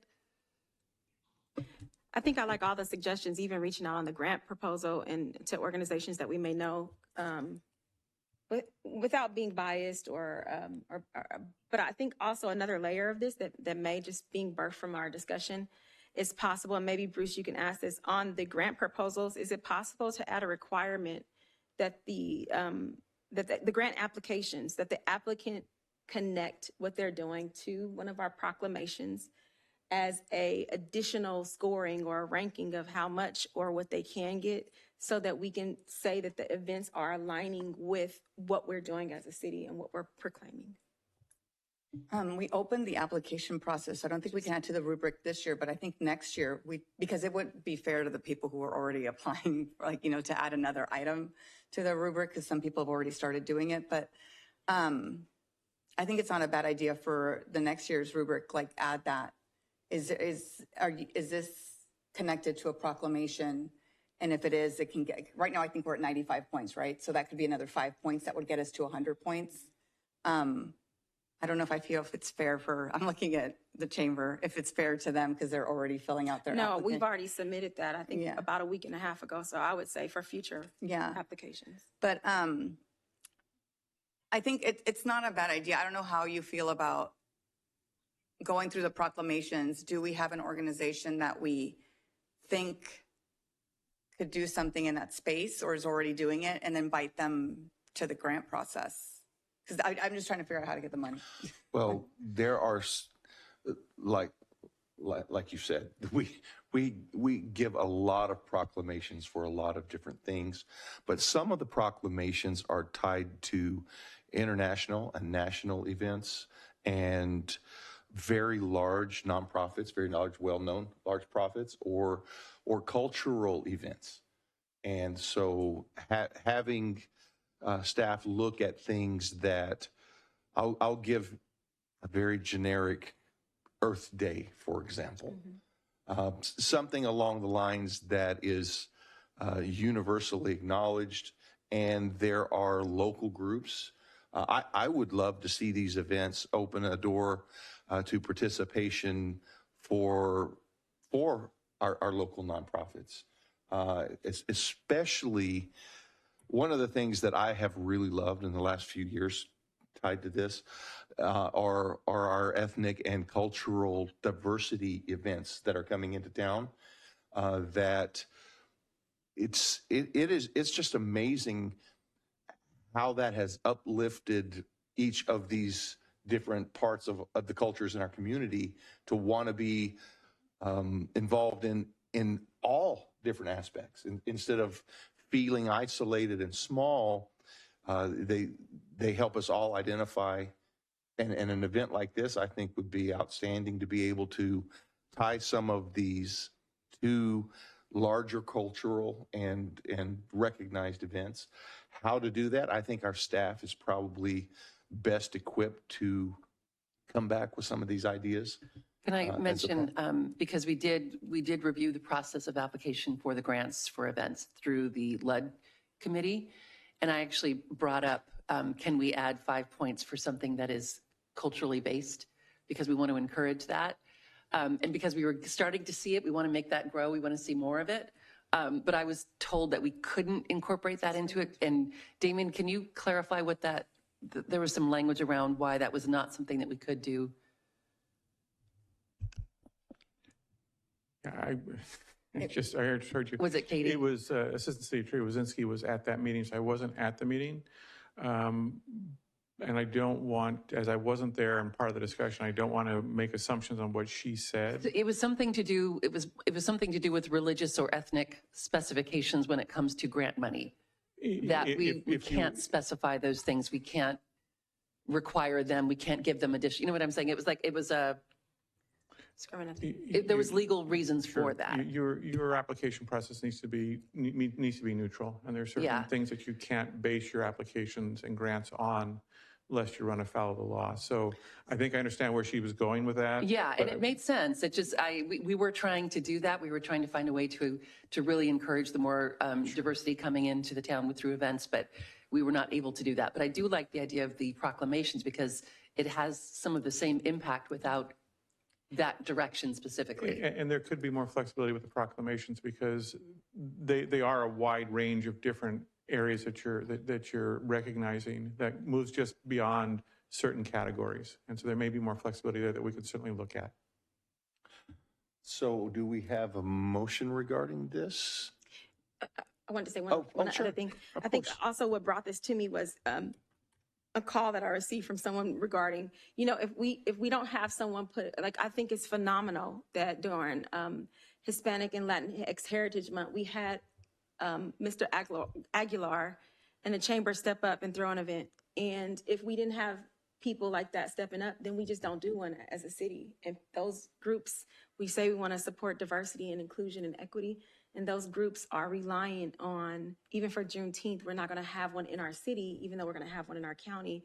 And for other groups, we're not going to have those type of events in our city if someone doesn't step up. And so I think if we can do it through the proclamation process as a start to have just this added little thing on our applications in the future, or if there are other suggestions that maybe Bruce or staff can come up with suggestions on how we can be more inclusive in our events that we provide and to be more focused on quality events, then I wholeheartedly, this is what this is about. I think also a list of all of the events that we have now would be helpful because our poor staff, I know they run ragged with what they have. I mean, they have the concerts in the park, they have the movies in the park. They now have the youth events are all new this year, which is kind of along the same line of what you're saying. Like we wanted to bring in more events and this is the first year with the youth. I just, let's just be cognizant of, how busy they are because I know that they work really, really hard on the events they have. So I don't know how much, I don't know if you can take on being an event planner for additional events, I guess is what I'm saying. Or do we seek out people in the community that want to own it, like kind of Oktoberfest and Cinco de Mayo, the really big ones? They're not owned by the city. You look at cities like Clayton, all of their events are run by residents. They're not run by the city. And I don't know, do other cities run a lot of their own events or is it resident run? Like Antioch has done the Celebrate Antioch Foundation, the nonprofit. Yeah, they've done a lot for Antioch, for example. Yeah. I don't know, Bruce. I guess that will come back in your report. Bruce, correct me if I'm wrong. I know when we came to do our meeting with you, Councilmember Orlemans, you did have a list of the events you provided to us. Do you still have that list or? Yeah, we do have a list. I don't have it available this evening, but generally we have 10 movies in the park. We have 10 concerts in the park on Friday evenings throughout the summer. We have 4 movies in the park. We have our tree lighting event. We do the Deck the Park event, and we have our Independence Day parade and celebration. So those off the top of my head are our main events. That's about 17 right there. Then you add on the Youth Commission events, events at the Aquatic Center, and all of the other events that we help facilitate through the special event process. And that number starts to add up to quite a few events going on around the downtown and the city. So there are a lot of things, but we'd be happy to review these and make sure that if there is an opportunity to do, a few more events celebrating diversity, and some of the things around the proclamations.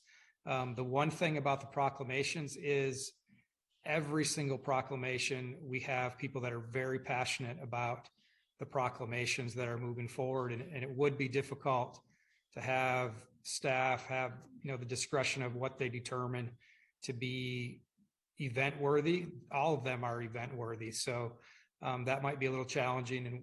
And so maybe some direction from the council on those would be important.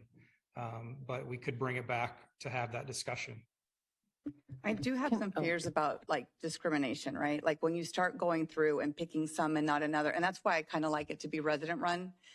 Because if you're a resident and you see them picking and choosing, how do we make sure that no one feels like they're being discriminated against, whether it's religious or ethnic or gender or anything like that?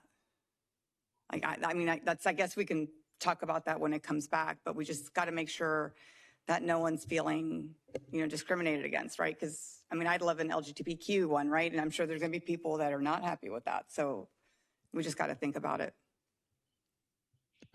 Okay, with that, do I have a motion on this item? I'd like to make a motion that this go back to staff to provide us with more clarity and direction as to bandwidth of staff, specifically Parks and Rec, on possible future events to support, in addition to how we can update our application process to include an item for more points on supporting of proclamations. Okay, we have a first. I'll second. Second, all in favor, aye. Aye. Opposed? It is unanimous. And if I can just clarify that motion, I'm sorry I didn't jump in, but staff is not getting direction to change the point structure right now. They're just getting direction to looking into it as part of this overall process, because that point structure should be a separate agenda item. And so it just is, from what I understanding, it's just an overall look from staff at these different possibilities and coming back with some sort of report. Is that correct? Okay, thank you. And I still second. Okay, item E 2.3, a future agenda item request from Vice Mayor Meyer for the City Council discussion of and possible direction to staff related to potentially addressing the Healthy Places Index and the possible consideration of gentrification and displacement prevention policies in the draft Brentwood Boulevard specific plan planned for discussion fall of 2023. Vice Mayor. That was a mouthful. This came up, we've had the discussion in the past about how to prevent gentrification and displacement when we look at the Brentwood Boulevard specific plan. But when we started working on our housing element, there's a whole section on the Healthy Places Index, which is evidently a fairly new tool to diagnose and change community conditions that are all around the health outcomes and the things that feed into those. And so looking at our census tracts, there were two different sections, Northwest and Northeast Brentwood, that have lower percentile rankings for the Healthy Places Index. Since we're already talking about the Brentwood Boulevard specific plan, I would like to incorporate the Healthy Places Index into that discussion, and also incorporate the discussion about prevention of gentrification and displacement, because it has been expressed to us. It's a real concern by the residents there. What I don't want to do is bring the Brentwood specific plan ahead of time if it isn't something we feel as a council we're ready to address. That's why I was saying this doesn't need to happen immediately. I just want to be able to discuss this when we do bring it back. And I also don't want to make a request that's going to add a lot of these new criteria for reducing that. There was a chart in our in our housing element that was showing some of the anti-displacement policies, for example, eviction ordinance and rent control and rent review board, mobile home rent control. There's a big long list that the housing element included. And I believe we had 4 of them that we are currently doing. And I'm hoping to find some low-hanging fruit and some things that would not cause a major budget amendment that we can just do to, again, help the Healthy Places Index, potentially look at those issues of gentrification and displacement, and just make sure that as we look at the development of Brentwood Boulevard, that we don't look past some of the impact that the residents would feel that are currently living there. Thank you. At this time, we will open public comment. Margaret? If you're in person, please file a speaker card. If you're participating via Zoom, please raise your hand. Remarks are limited to 3 minutes per person, and your microphone will be muted after the timer has expired. No comments were received on this prior to the meeting. I have no speaker cards and no hands raised. Okay, at this time, we will close public comment. I'll move into council discussion regarding this item. I think this is important, especially the gentrification and, the healthy index. But can we do it outside of the Brentwood Boulevard specific plan? Because I thought we had shelved it. Like, I thought we had a discussion where we said we don't want to, we weren't happy with what we were seeing and we just shelved it. And we're like, it's already zoned, right? And that's in part, one of the reasons we did shelve it was because of those concerns? No. As far as the displacement and gentrification, I mean. But I guess if we're going to do a specific plan, remember all of those nodes, all of the nodes that we had, and we're like, we don't want to see, like, we don't want that because that's changing the character of Brentwood Boulevard from what it is today to something totally different. So can we do this without updating a specific plan? Because I still think this is important, but how do we do this without a specific plan update? And it's a tricky question too, because I think about driving down Brentwood Boulevard, and I remember when we first moved here and we were driving down the street and there was an older gentleman in a wheelchair riding along. There was no sidewalks. And I think about the kids that are walking to and from school in those areas. And I think there are some really important improvements that we need to consider, but they don't include all the things like you're talking about with this big, huge plan that entirely changes that part of the city. It's more about the Healthy Places Index, because certainly having a safe place to walk to and from school is a Healthy Places Index item. So can we do it just not the whole nodes section and not revamping what the heart of Brentwood Boulevard is? So there's no one way to do this. The reason, so one of the reasons the Brentwood Boulevard specific plan wasn't well received last time was because of the gentrification and displacement issues weren't addressed in the specific plan at the time, the way it was scoped. If we do bring this back, it was going to be in the fall and more like a revisit. It wasn't officially shelved based on council direction. We definitely put it on pause because we had other things going on and it was clearly not going in a direction that the council at that time was in favor of. But it's still a grant. It's still a budget item. It's still in the CIP. So the idea was that planning and economic development would bring the specific plan back in the fall and recalibrate and say, what is it we want it to be? What is it that we don't want it to be? We don't have to do this through that process, but if you're addressing gentrification and displacement in a meaningful way, or the Healthy Places Index, most likely policy changes and land use changes would come out of that. And one way to implement those is a specific plan. Because right now, the zoning for this area of the city is in that specific plan. So if you want to address gentrification, you can create policies. Displacement, you can create policies that most likely could be implemented through a specific plan. So it doesn't have to be done that way, but that is a comprehensive way to look at the whole area when it comes to infrastructure, access, funding of those capital projects. You can target them towards the goals and policies that council would develop as part of a specific plan process. Otherwise, it might be a little piecemeal and it might end up at the same result, but a less comprehensive way of doing it. Does that make sense? Yeah. You mentioned the rental, the eviction. Can we start with those kinds of things now, or do we have to wait for those later? I mean, we're seeing all these cities are protecting their renters and price hikes. And I think, like she said, that's low hanging fruit. What prohibits us from starting that now? Money, time, and council direction. So those types of things would require a lot of legal work, a lot of research, a lot of time. They would be controversial and contentious. There'd be lots of public hearings. So it's just not something that's in our work plan today. If council gave us direction to work on that, we would have to have a budget, probably outside consultant to help develop that. So it's just not in our work plan. That's what's preventing us from doing it today.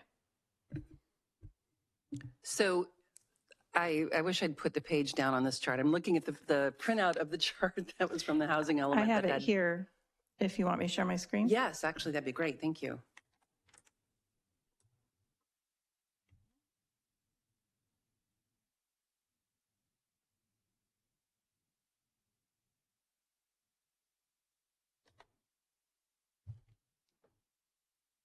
Oops.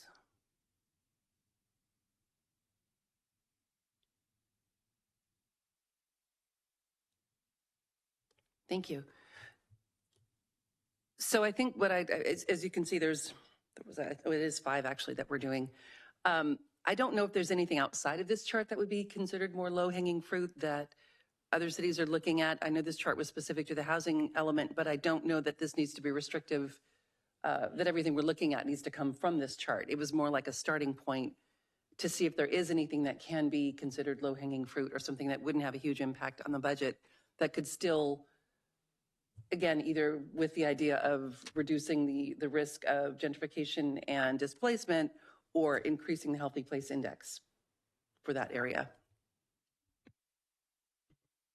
So most of the things in this chart aren't really low-hanging fruit. I would characterize what the city is doing, those 5 items, as the low-hanging fruit. That doesn't mean we can't do them. It's just something that isn't quick or easy to implement, these other items. If council directed us to work on this, we would come back. We could come back with a scope, budget, timeline. We're also doing a comprehensive zoning ordinance update. I mean, not comprehensive, a focused zoning ordinance update coming up in the next few months. That is going to take a lot of staff time and bandwidth. Like I said, these are really complex legally because you're dealing with private property and landowner interests and renters' interests. There are lots of advocacy groups that will come into town and get involved. It's not to say we shouldn't do it, but it's not really simple, straightforward, right? It's something that is pretty involved, and staff has a lot on its plate right now, so we'd probably rely pretty heavily on a consultant if council wanted us to take this on, as well as the zoning and the other projects we have. When it comes to the Healthy Places Index, are there, because this chart is more specific to anti-displacement, are there items there that we could potentially incorporate? Possibly. I think we could look at the criteria more closely in terms of things that maybe, and characterize things that may be low-hanging fruit. But again, a lot of the ways we might address the Healthy Place Index would likely be through things that could be handled through specific plan policies, investment. I'm thinking about zoning, like the fast foods and the smoke shops Exactly. and things like that, yeah. Or investment of capital resources, towards more green spaces or infrastructure. So it's also something that might be best implemented through a comprehensive plan for that area of the city. Some of this displacement and gentrification, if you're talking about like a rent stabilization ordinance, that really would be citywide. It wouldn't necessarily be targeted to a particular neighborhood. So you'd be looking at that citywide, but the Healthy Places Index is really about an area of the city. And that's one thing a specific plan could do. I'm not saying the specific plan we started off with is the thing that would do that, but that is something a specific plan is meant to do. It is a plan just for an area of the city that has unique attributes and unique issues, and how you want to address them. So really the anti-displacement and gentrification, while it would support improvements there, would be citywide. It would just be, it isn't something you can just designate for one portion of the city. So if you wanted to adopt ordinances and new practices related to that, that would be citywide. If you wanted to adopt policies or actions or zoning protections, you could do that at the neighborhood specific plan level. So again, there's different ways, different elements to this. The ordinances would have to be citywide. Okay. This is obviously a very big discussion. I don't know if anybody else has any feedback on what they're thinking where we go from here. It sounds If like we we do. can do a part of what you want in the zoning update, right? Like part of the healthy indexes, we can wrap into that. And then, I mean, I would love to do this, but I feel like we got to do that first. I mean, yeah. Yeah, and I do think that's a big part of it. I mean, we were looking at the smoke shops when we put that moratorium in, and all of the zoning for smoke shops were in that specific area. So a large part of this would be improved by improving some of the zoning for some of these less healthy index items. Yeah, and that's coming back to council for direction on what these what maybe less than desirable land uses are that we might want to regulate differently, right? So we know tobacco because we have a moratorium, but there's there's other items that we're going to seek council direction on, so then we can develop the right zoning policies. So that can be a filter through that process, right? Like I said, we can be more intentional about these issues as we go through the process if council gives us that direction. When we do this zoning, remember how we did PA1? And I know it took a long time, but we went line by line. Is that what we're going to do on the zoning? That's not what we envisioned because we're not doing a comprehensive update to the land use element. So we were going to talk about targeted zoning ordinance updates, and those would be specific land uses that council may want to regulate differently or eliminate from the city. We weren't necessarily going to go through the whole land use table because that's not how we had scoped it out. It was really a focused update on those problematic land uses that council may want to treat differently. So, I was just going to ask, do you know about when it'll be coming back to council? Because I think what it sounds like the expectation is that council is going to provide direction to staff on what areas. And I think if we kind of have a time, like some estimate of time when it will come to council, we can prepare that list versus just having from Thursday to Tuesday. No. Yeah. So this is going to come to council in the summer. There's going to be, so back in January is when council authorized us to amend the scope to this project. So there's a couple separate pieces. So the special land uses, discussion is going to come back to council for direction in probably a more workshop setting, but we can figure that out as we get there. And you'll have advance notice. I believe Councilmember Mendoza was the one that asked to have more time with the materials. So that certainly would be a part of it. So you have time to formulate and give us direction. So I'm feeling like I can pause on some of this when it comes to the anti-displacement and gentrification until we are more prepared to look at the full-on strategic plan for that. I do think that we can have some of this targeted rezoning or watching out for some of the zoning for some of the healthy index items that could potentially help. But I think the discussion could be ongoing based on what's coming before us. I think some of this can be incorporated into other discussions like the zoning discussion, for example. I don't think it should be all fully tabled, but I don't know that it needs to come back for a report at this time because it can be incorporated into other reports. Just be a little bit more targeted. Absolutely. Like I said, if we have council direction that these are issues council wants us to focus on when we work on these other projects, that can be another layer to our discussion about those other projects, right? So as you said, it could be a part of the zoning, or what in this zoning ordinance update is addressing gentrification and displacement and the Healthy Places Index? What in X specific plan is addressing displacement and healthy communities, and that's so. If you give us that direction, that can be a filter through all these projects that we have coming forward. So with that, do I need to make a motion to bring the discussion back for that, or can it be? Can I ask one question real quick? So if I go through the table that we had for PA1, and there's things that I feel strongly about, should I send those to you to make sure they're included in your zoning update? Because then if we get to the zoning update, and I'm like, this is important, and it's not there. Hold on. We're starting to move away from the specifics. I'll call you offline. Perfect. Thank you. So my question then would be, do I need to make a motion to bring this back to decide how to incorporate these into future discussions? Or can I make a motion to say, I'd like to recommend that we incorporate all of these different ideas into ongoing discussions as they are appropriate to whichever agenda item comes before us? Yes. So here's an idea. Okay. Is these are just titles of policies that the council and the public may not be aware of what these really would entail. So what we could do is come back in a month or so and give you a paragraph on what each of these policies would be encompassing and flag for you which ones could be worked through the focused zoning code update, which ones would come maybe best through a specific plan, and which ones would be outside of that. And then let the council decide which of these policies is most important and a priority, and then we can come back with a scope of work and a cost estimate from consultant assistance, and then see what the council wants to do at that point. And right now, it's just a table of titles of policies that you may or may not even understand fully, right? So we want to make sure that you understand what direction you're giving us. And it's not specific to this chart. As I was saying, a lot of this is more like the Healthy Places Index portion of that, which encapsulates a lot more than just Yep, the zoning code ordinance will probably address some of that and would help with that score. And we can benchmark other cities and see what they're doing in the same areas. And okay, I don't want to lose any of this. I think this has been really great discussion, and I don't want to lose what we've already questioned and added to the list as far as what we're looking at. So, do I need to change? I mean, someone will watch the recording, I'm sure. So that, where do I need to go from here, Damien?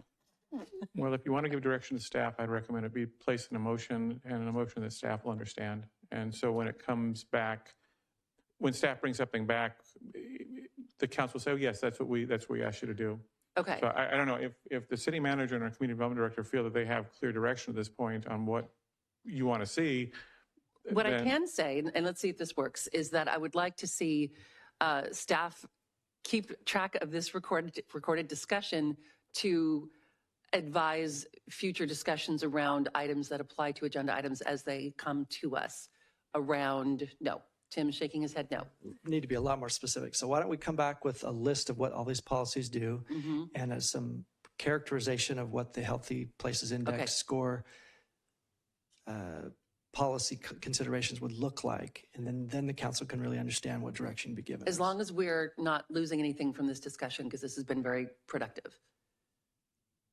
Yes. Okay. Then I'm good with we'll that. see what that looks like when we come back, right?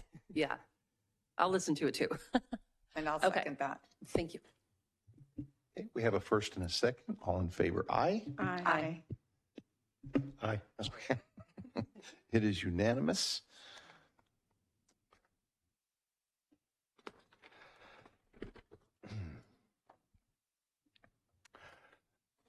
Before I call for the motion to adjourn,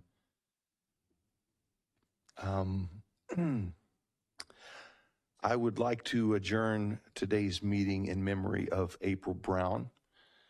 Before I read all of this, for those of us that had the privilege and pleasure of working with and talking to April over the years, there are very few people that you will meet in your life that within the first moments that you meet them, the word professional, elegant, caring, brilliant,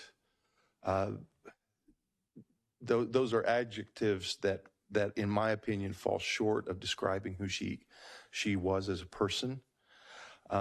You could not talk with her and not feel like you mattered to her and that she had heard and seen you. And that's a rare gift that a person has. She was a member of our Brentwood city family who recently passed away. She was the administrative secretary. April Brown started with the city in 2008, coming to us from the Liberty Union High School District, where she had served as a high school registrar. April was a treasured member of the city attorney's office, where she directly supported 2 attorneys and was responsible for the office filing system. And if you ever want to know about that or see it, Damien will proudly walk you through the phenomenal system that they have in his office. In addition, she was frequently tasked with special projects, which she always completed with dedication and efficiency. She was the first person visitors met when they came to the city attorney's office, and the office could not have asked for a better representative. While quiet and never one to brag, Her fellow employees recognized April's abilities and principles early on. After only 2 years with Brentwood, they nominated her to receive one of the city's 5 annual Core Value Awards. In 2010, she won the Core Value Award for Respect. April is immediately survived by her husband, Irvin, and daughters Cece and Jasmine, as well as a host of extended family and friends. She will be greatly missed in this organization, but leaves us all with wonderful memories of her wit, compassion, and thoughtfulness. And with that, I will take a motion for adjournment. So moved. Second. Have a first and a second. All in favor? Aye. Aye. Aye. Thank you. We are adjourned.